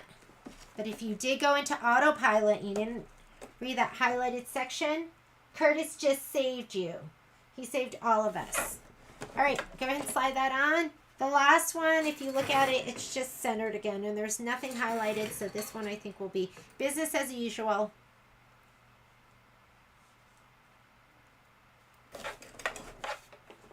Curtis, can you always be one step ahead of us, please? I'd appreciate it. Thank you. All right. This one's a 1/2 inch one, so you're getting the little loop, not the big loop. And we only have one left anyways, or at least I only have one left. Oh my goodness, wasn't that fun? It was just new and different. I loved it.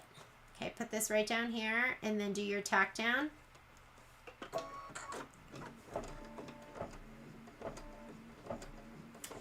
You're going to do this later. You're going to sew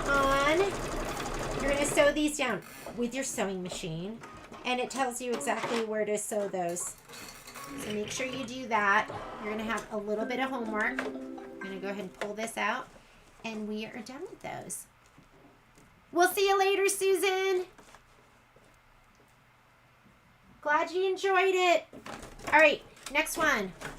We had so much action there. I couldn't get my hoop. Actually, I should grab that over here because I think we are going to, and we are probably going to do one more hooping. I'm going to do one more hooping with you, and then you are going to be doing the rest for homework. And of course, I will film the rest of them too because I have to do the homework as well. Our next hooping. I'm going to put these to the side so they don't get stuck to each other. Let me put them over here on my serger. Okay. We're going to go ahead and be working with Dissolve Away. And let's do this one. I put 3 in at once. And I think it's going to work. Did I do 3? Yeah, we're going to do Snowman, Candy Cane, and Stocking. So this is with Dissolve Away. And you're just going to be mindful of the back fabric because we might have to trim some as we go.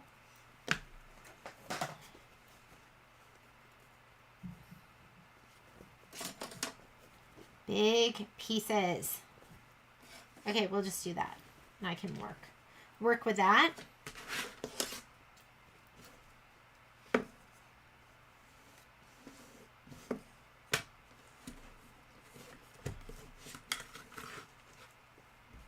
Would you ever do the gnome event again? I know that was such a fun one.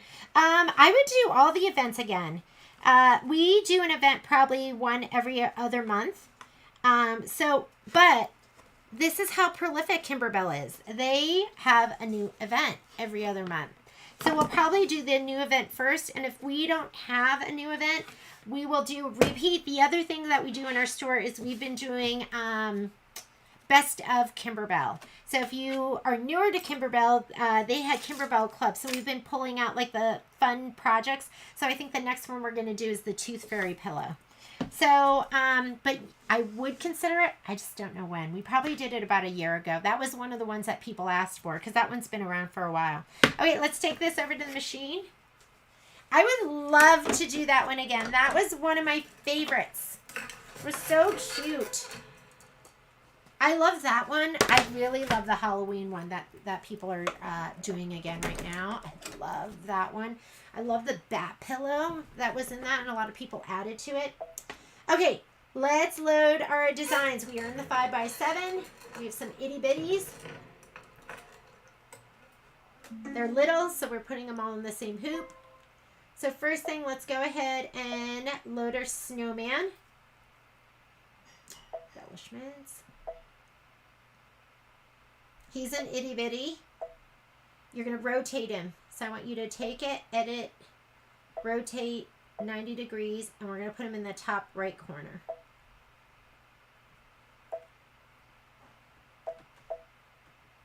Whoops.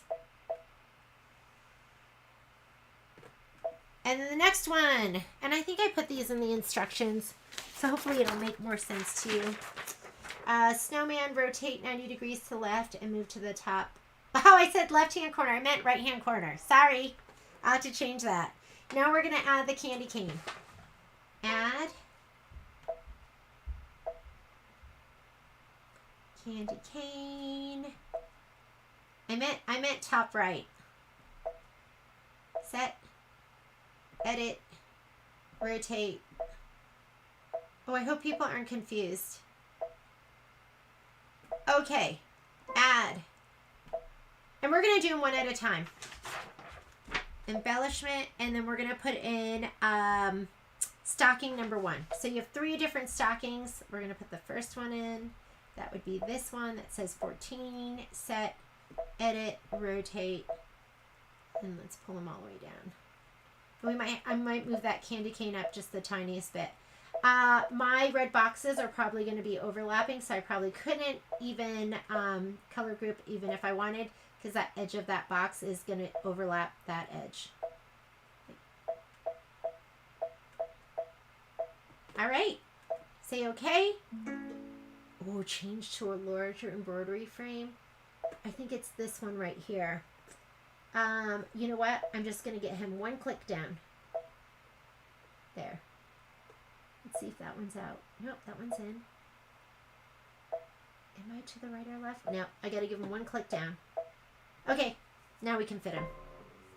All right, I did have to click him down. If you don't want to click it down, then just do them all in separate hoopings. I'm going to do the embroidery all separate.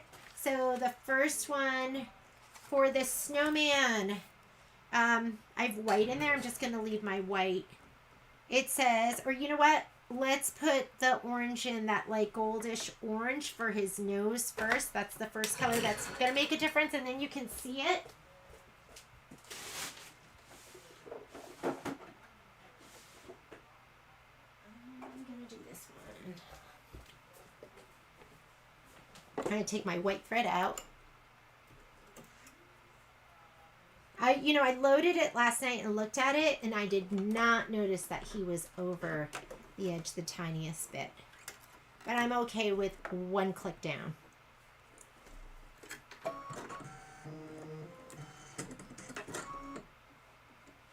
I'll add that. You're going to have to click him down one. So this is placement for your flexi foam. So your flexi foam size is the one that's 2.5 by 3.5.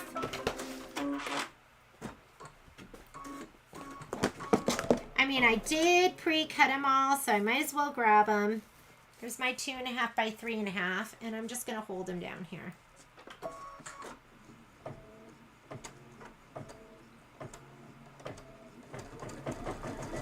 Then we're going to trim them.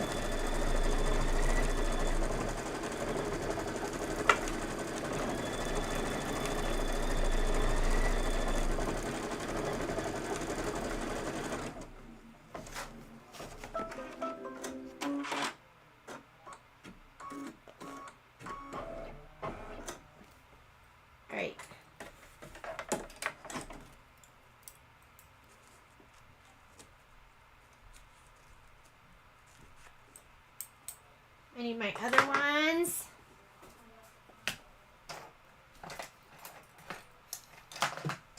I found my titanium snips too. Just use these. I brought them to, I make like little projects bags when I have a class, and they were in there.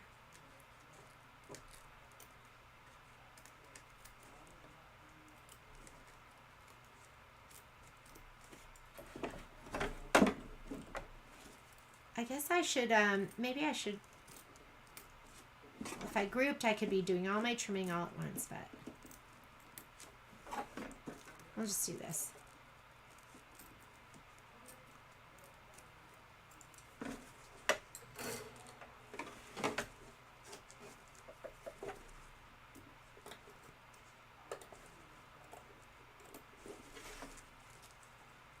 I guess I could have written on my felt. I'm just trying to think of, so you don't accidentally grab the wrong piece. I could have written on my felt in like the upper right hand or left hand corner, so it'd be out of the way. And if you get a stitch or two, that's okay. If you like accidentally snip it, fabric is going on top of it, so it'll be fine. All right, stitch the Advent base tack down line. Do not trim. So it just wants you to stitch where the fabric's going to go.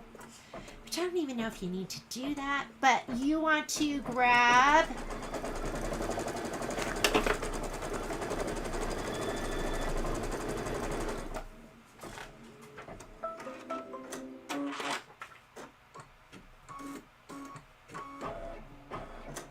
your snowman fabric, and your Advent base fabric is going to be 2.5 by 3.5.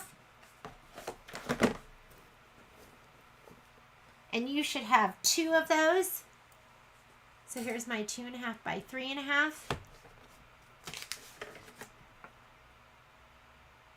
Stitch the Advent base placement line, stitch the Advent base tack down trim line, but do not trim. I feel like, is our color going to make a difference? Hang on, I just want to make sure. So we did the foam, then this is the Advent base placement line. Place your Advent base fabric. I didn't even spray mine because it has lots of body. And then stitch the Advent base tack down. And oh, you know why the color doesn't make a difference? Because we're probably going to cut right on that trim line. I'm just thinking, would it be better just to use white anyways, just in case you miss a thread? But Here, I'm going to give them a shot of spray just because I can.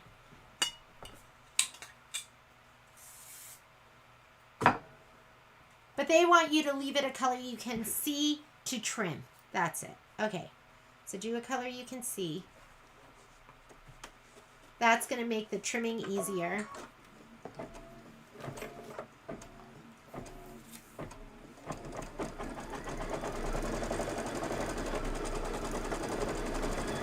And then you're going to stitch the carrot nose fill. So you need your white thread, then you're going to be using your black thread.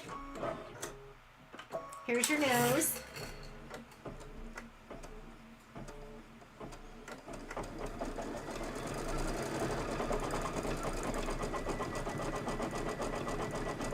Then we're going to do the eyes. Get your black thread next.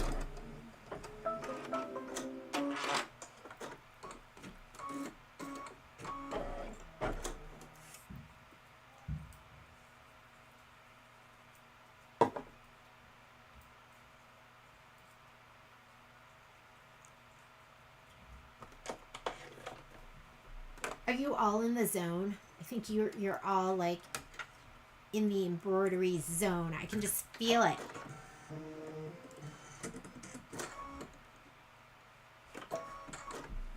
There are your eyes.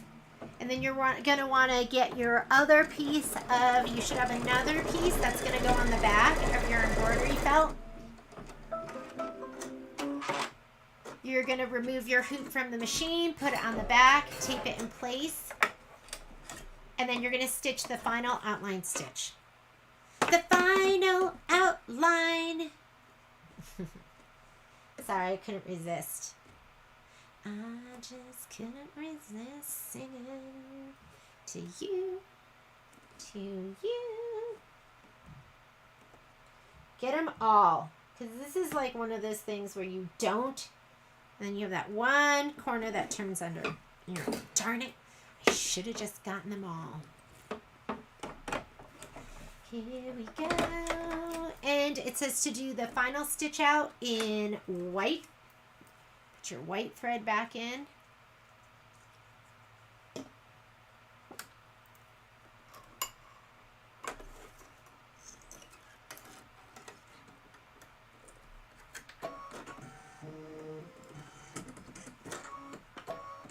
Okay, and this is going to be on the inside. There we go.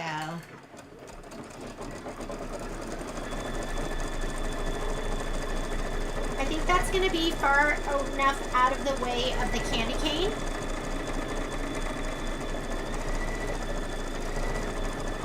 Next, you're going to get your candy cane fabric, which is going to be your 3.5 by 6.5. You should have two pieces that are 3.5 by 6.5.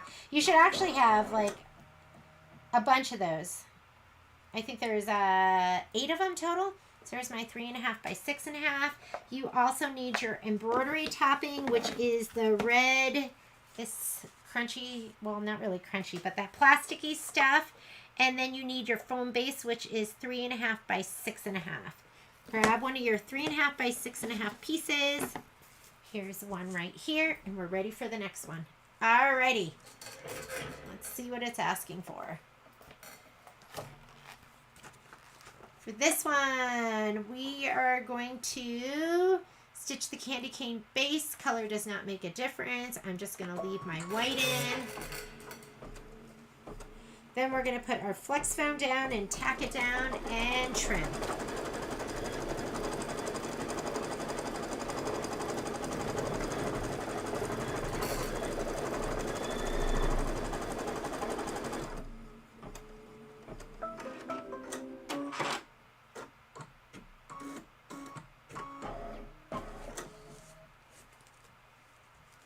I'm putting it right by the edge because I'm going to have a lot left over.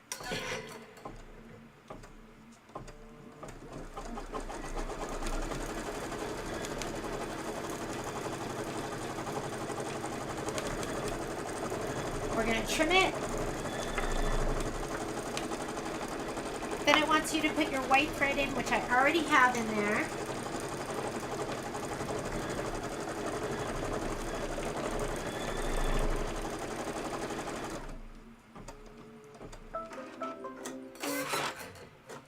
Let's go ahead and pull this back and trim.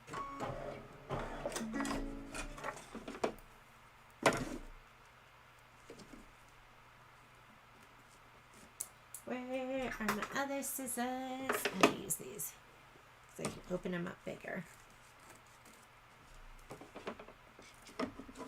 If you don't have a pair double curved, you need to get a pair because you got the curve that goes over the edge, and then you have the curve that slopes up from the fabric or the stabilizer from the bed of the machine.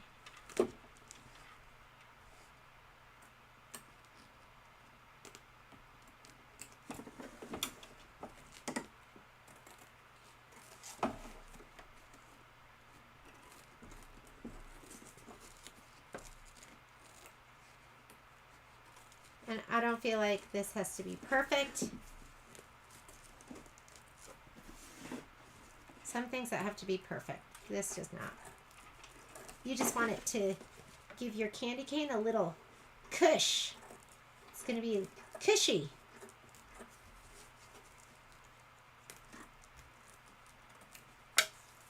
Okay. There we go. You could skip the next step, which is going to be the placement. Because it just goes, it says stitch the advent base placement line, and then you're going to stitch the advent base tack down trimming line in a color that you can see, and do not trim. So this is going to go down. I'm going to just put it down, and it wants you to change it to a color you can see. I'm going to put that gold back in. Okay, I'm skipping a step. I'm skipping the placement line, which tells you where to put it, because you know it's just going to get centered to this. Color you can see. I'm going to go here, and I'm going to do, skipping the turquoise, I'm going to do the white, which is, this is the stitch the advent base tack down trimming line, but do not trim. Okay, we're going to just stitch this down. I didn't even spray it or anything because it's felt. Once it goes down, it'll be fine. This is showing you where you're going to trim.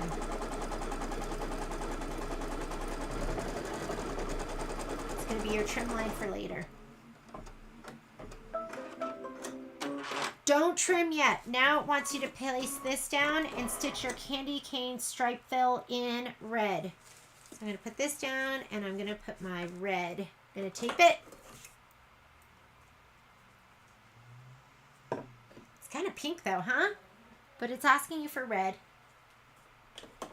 What this does is if your red fill is not completely full and you have some felt sticking out, the permanent topping, this red permanent topping, is underneath it. So even if the fill isn't complete, you have this. Okay.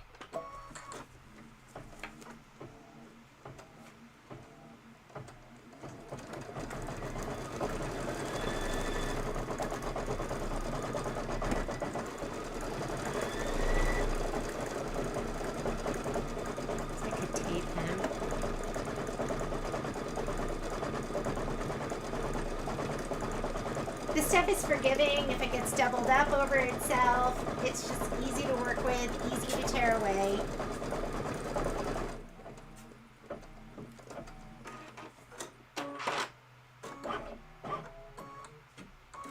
And this is going to be 6 minutes of stitching.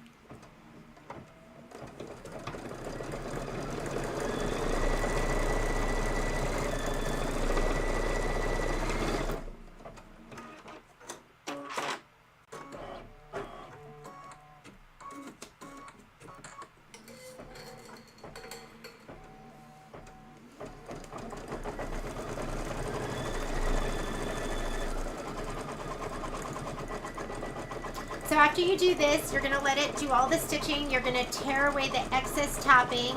You're going to turn the hoop to the back, and you're going to put down your other piece. This is going to go on the back side.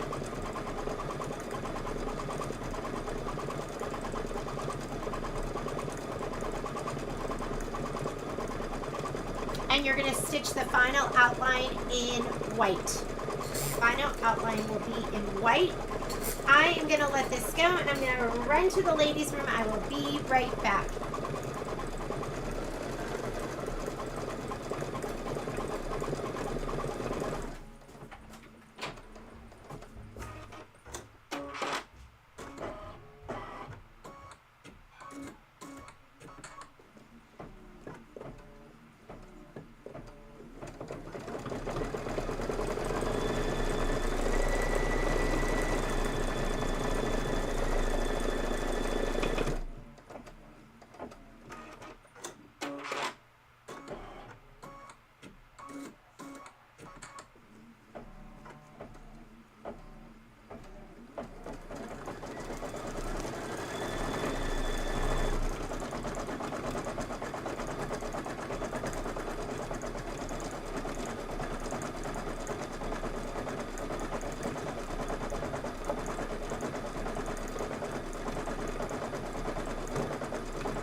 Okay, while it's doing this, you can get your stuff for stocking, the first stocking.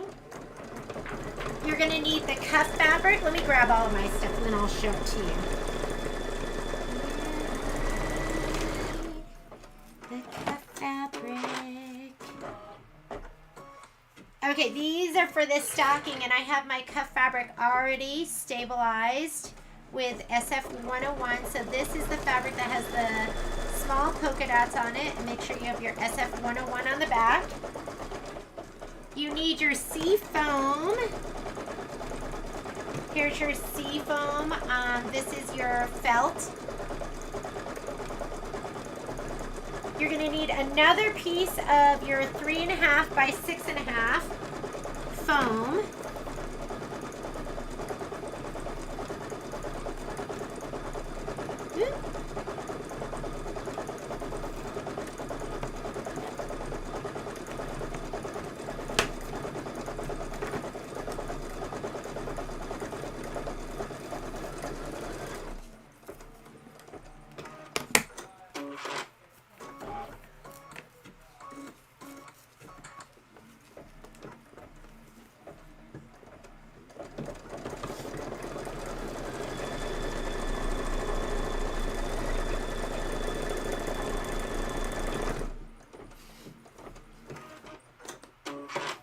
It's actually 3.5 by 3 by 5.5. So find your foam that's 3 by 5.5.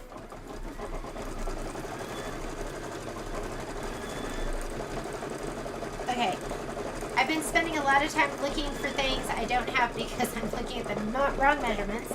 And then you need your antique white felt, 2 pieces that are 3.5 by 6.5, one for the front and one for the back.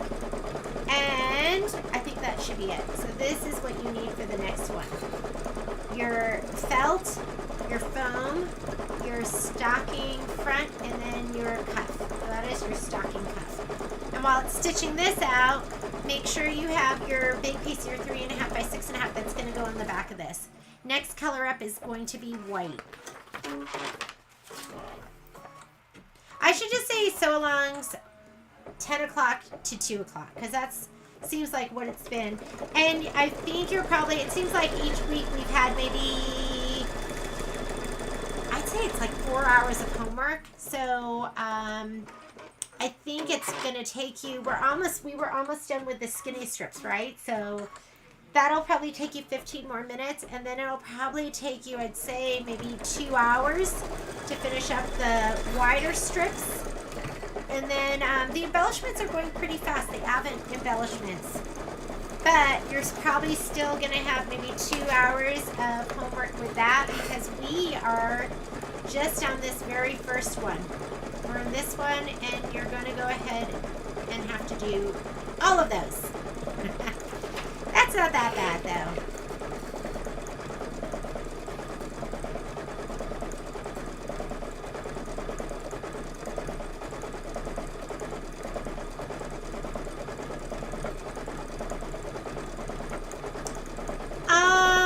So the Nomi event, was it supposed to be here at the store? At our store? Because we did ours. Or was it a different store? I know if you didn't do it here, I'd have no problem sending you the videos because we did film everything. So we filmed everything for when we do the events. We pre-record everything when we do the project, and then we film the event too. So if you want me to send you that stuff for Nomis, I could send that to you. Just email me. Yeah, email me and I'll send that to you. Just remind me. Send me a reminder.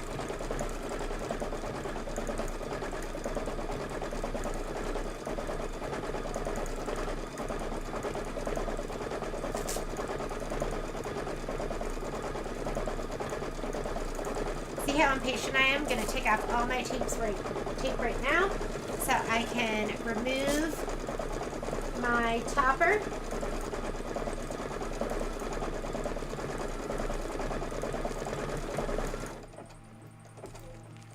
And you're going to peel away all the topper. I like to, when I peel away the topper, oh, there's more. Must be an outline stitch.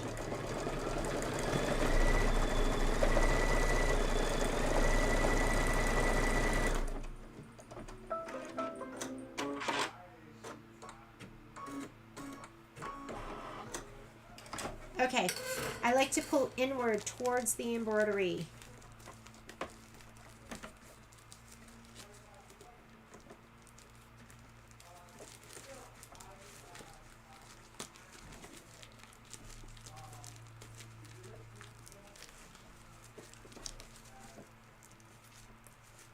And if you have any excess pieces, just get your tweezers. And it's hard because the felt, but you want to just grab your tweezers and get it all. Okay, I'm going to turn this to the back. Ooh, we want to get rid of this tape too. We don't want that to get stitched down. We're going to put this back here.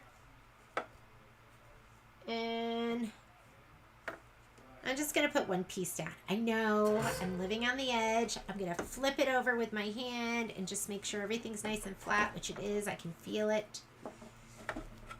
Make sure this didn't shift. And you're going to put your white thread in, and we're going to do one more outline stitch.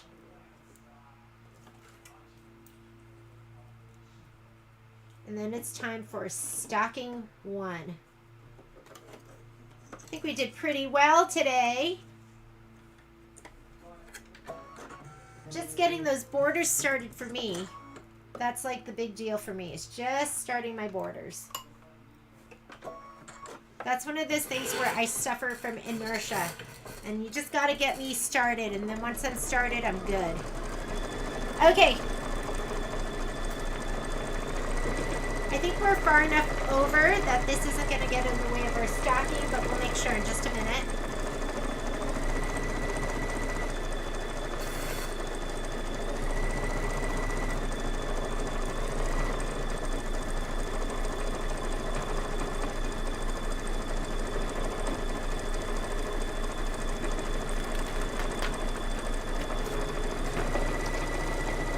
Those videos, a lot of times for the events, we don't even make those private. So you can check and see if we have them on there. You could look up our YouTube and just type in sewing with my Nomis. But if it is private, I'll send those videos to you. I have no problem doing that. Why not? Right? It's already done. All right. For this stocking, first thing it wants you to do, stitch the stocking base placement. I'm just going to leave my white in there. Then we're going to do a tack down with our foam. So let me grab my foam piece. Hi. Whoops. It's not very good, is it?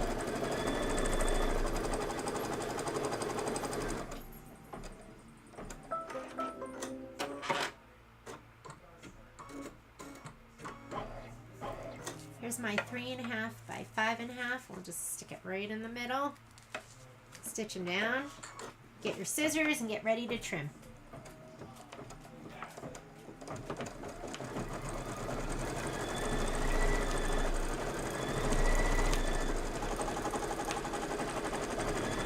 Part of my foam I used from my Kimberbell Special Scraps, and part of my foam was from my bag of Kimberbell foam.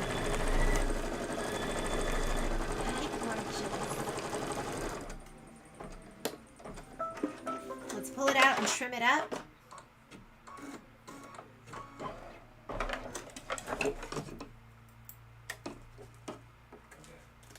I think the candy cane's so cute because he's going to go into the mug.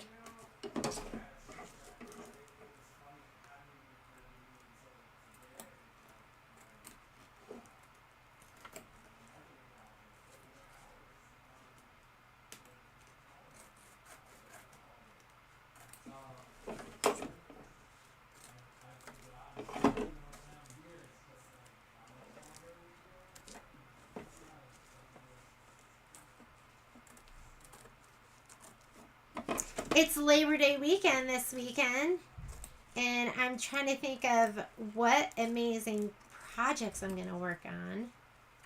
There's so many I want to do. I have like an IQ applique project that I got everything for, and I'm just waiting for some time to like work on that. And then of course there's all the Kimberbell projects that I'm like super excited to work on too. Okay, next step is, let's see, the Advent base placement line. I'm going to skip that because we know exactly where it's going to go. We're going to stitch the Advent base tack down in a color that you can see. So our first color that's going to make a difference is going to be this mint green. So I'm going to go ahead and put mint green in.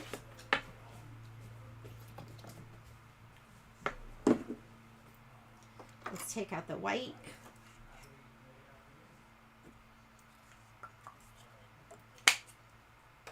I love mint green.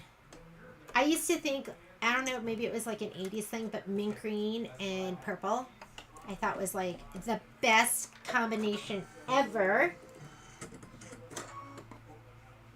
Okay, so we're going to take this one and put this one down, but I'm going to skip this step and I'm going to do that one. This is the tack down.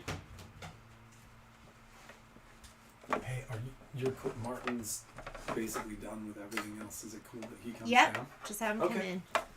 Yeah, come on down, Martin.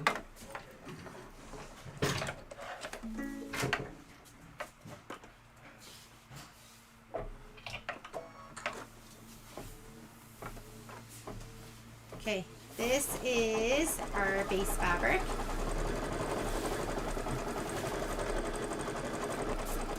If your pieces are overlapping a little bit, you could just go ahead and take them out of the way.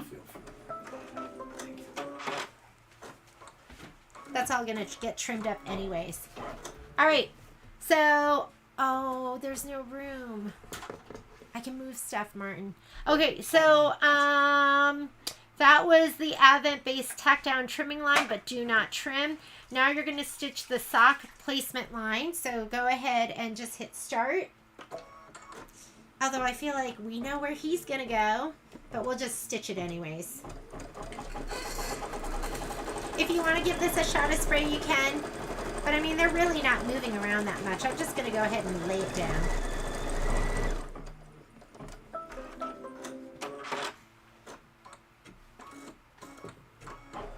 We're going to put it down, and it did ask us to trim. And it says trim as desired. Hey, Martin. Anything you need to move, you can move like that.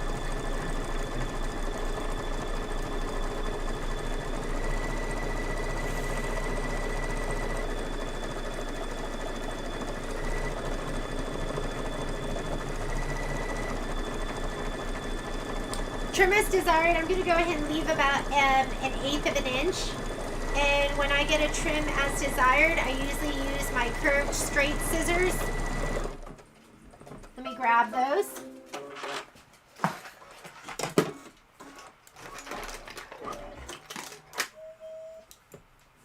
Oh, you need some love?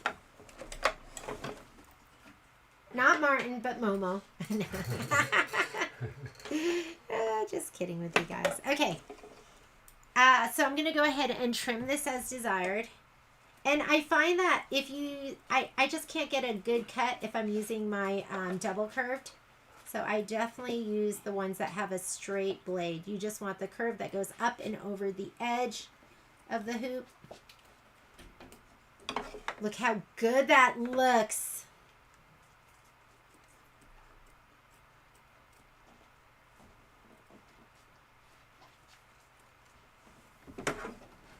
It's so cute. I wonder if that's going to get in the way of my my final stitch. You know, the one that tacks the front to the back.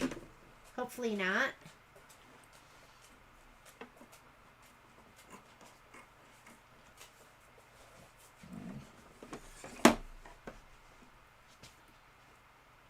It's funny because my dog goes crazy when somebody comes to the door, but once you're in, you're in. You've made it past security. Okay. Look how cute that is. It's adorable. All right, before we slide the hoop on, let's look at the next set of instructions. And it says, stitch the cuff placement line in white. I'm going to switch out my thread. Take out your mint. Let's do our white. Is it?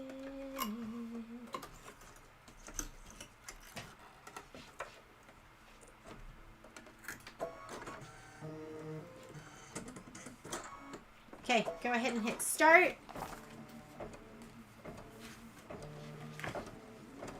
And then we're going to place the mint, the cuff fabric down. That would be this one with the little polka dots.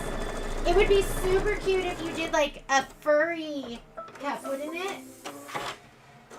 With Minky. You know how we all love Minky. Okay, let's put this down. You can like wear whatever you need.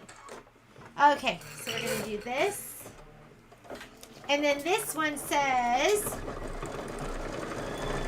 trim fabric close to the stitch line. Close to the stitch line, and then you're going to stitch the decorative outline. Okay, decorative outline means it doesn't have a satin stitch, so you want to make sure you get this really nice and close. Otherwise, you have threads peeking out. Like on, I think one of the doors, I didn't trim quite close enough, and it didn't look good. I need to go back and like give it some love and try and clean it up a little bit more. Close to the stitch line. Where's my other scissors? I feel like a surgeon because I'm always putting down and picking up other tools. Like how I imagine a surgeon would need special tools. I am a surgeon of embroidery. Doesn't that sound so important?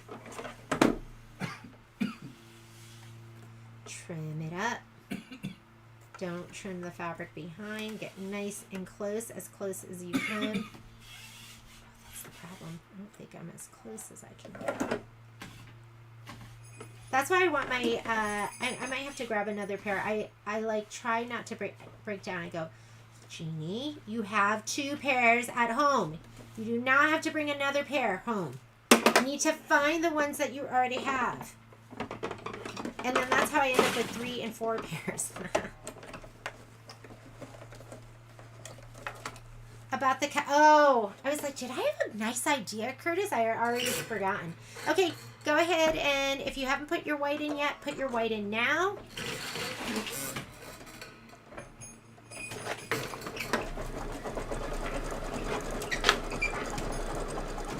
Oh my God, Curtis, was I thinking outside of the box? Did I have an outside the box thought? Not really. It's probably something one of you suggested to me. Okay, and then you're going to stitch the Advent number. Again, that's going to be in white too. You know what? The white is just too light for me. I'm going to do something really wild and crazy right now. I'm going to go ahead. I feel like taffy would be so cute. So I'm not going to do white. I'm going to do taffy for my number. So we're going to stitch the number, then we're going to turn it to the back, and we're going to put our back piece on. But I'm doing this. Come on, is that so cute? White's boring. I'm sick of being boring. I want to be exciting. I'm so boring. I used to be exciting. All right.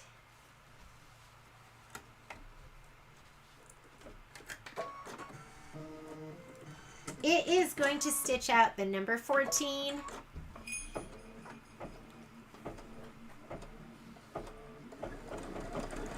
And then we're going to turn the hoop to the back, put the other stuff on, the other piece of Advent base felt, and then we're going to do the final stitch out in white.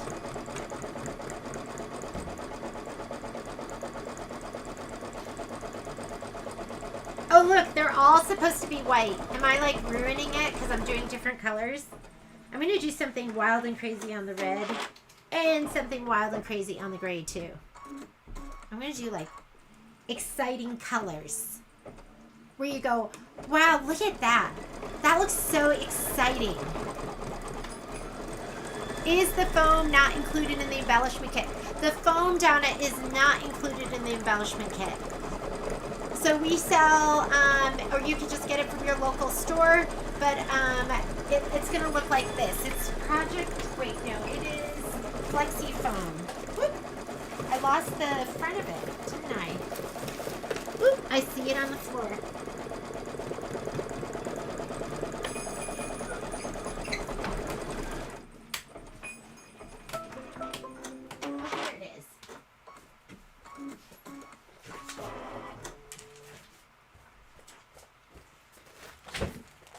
Oh my goodness, I almost slid and killed myself.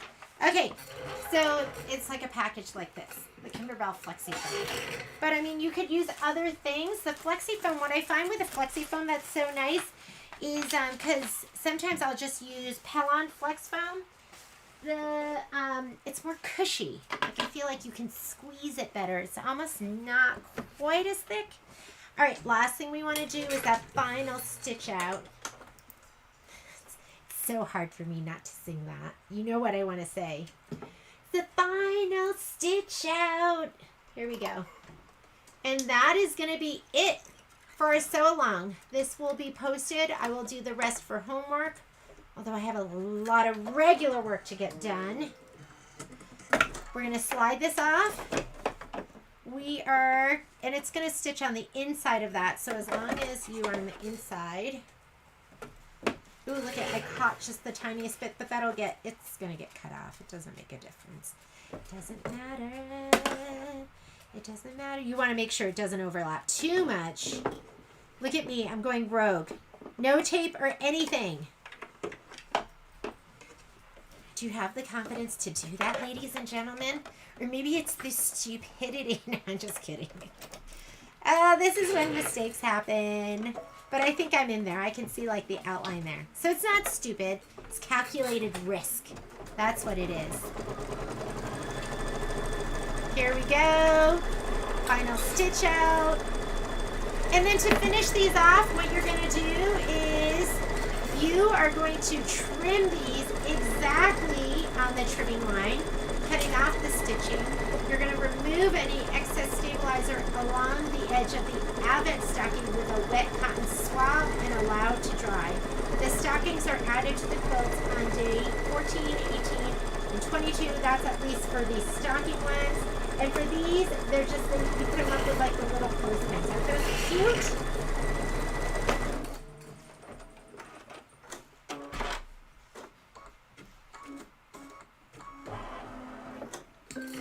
And those are done. we are done for week 6. At least we are for the sew along. I'll get all my homework done, and you're going to be ready to put it all together. Can't wait to see you post everything. If you have any questions, just reach out.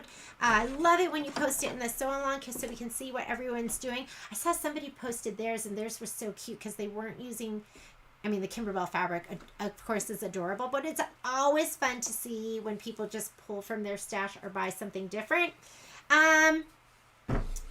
Have a great day, ladies and gents. Thanks for joining me. And I'll send you information if you want to join us for our next sew along, which is going to be sweet as pie.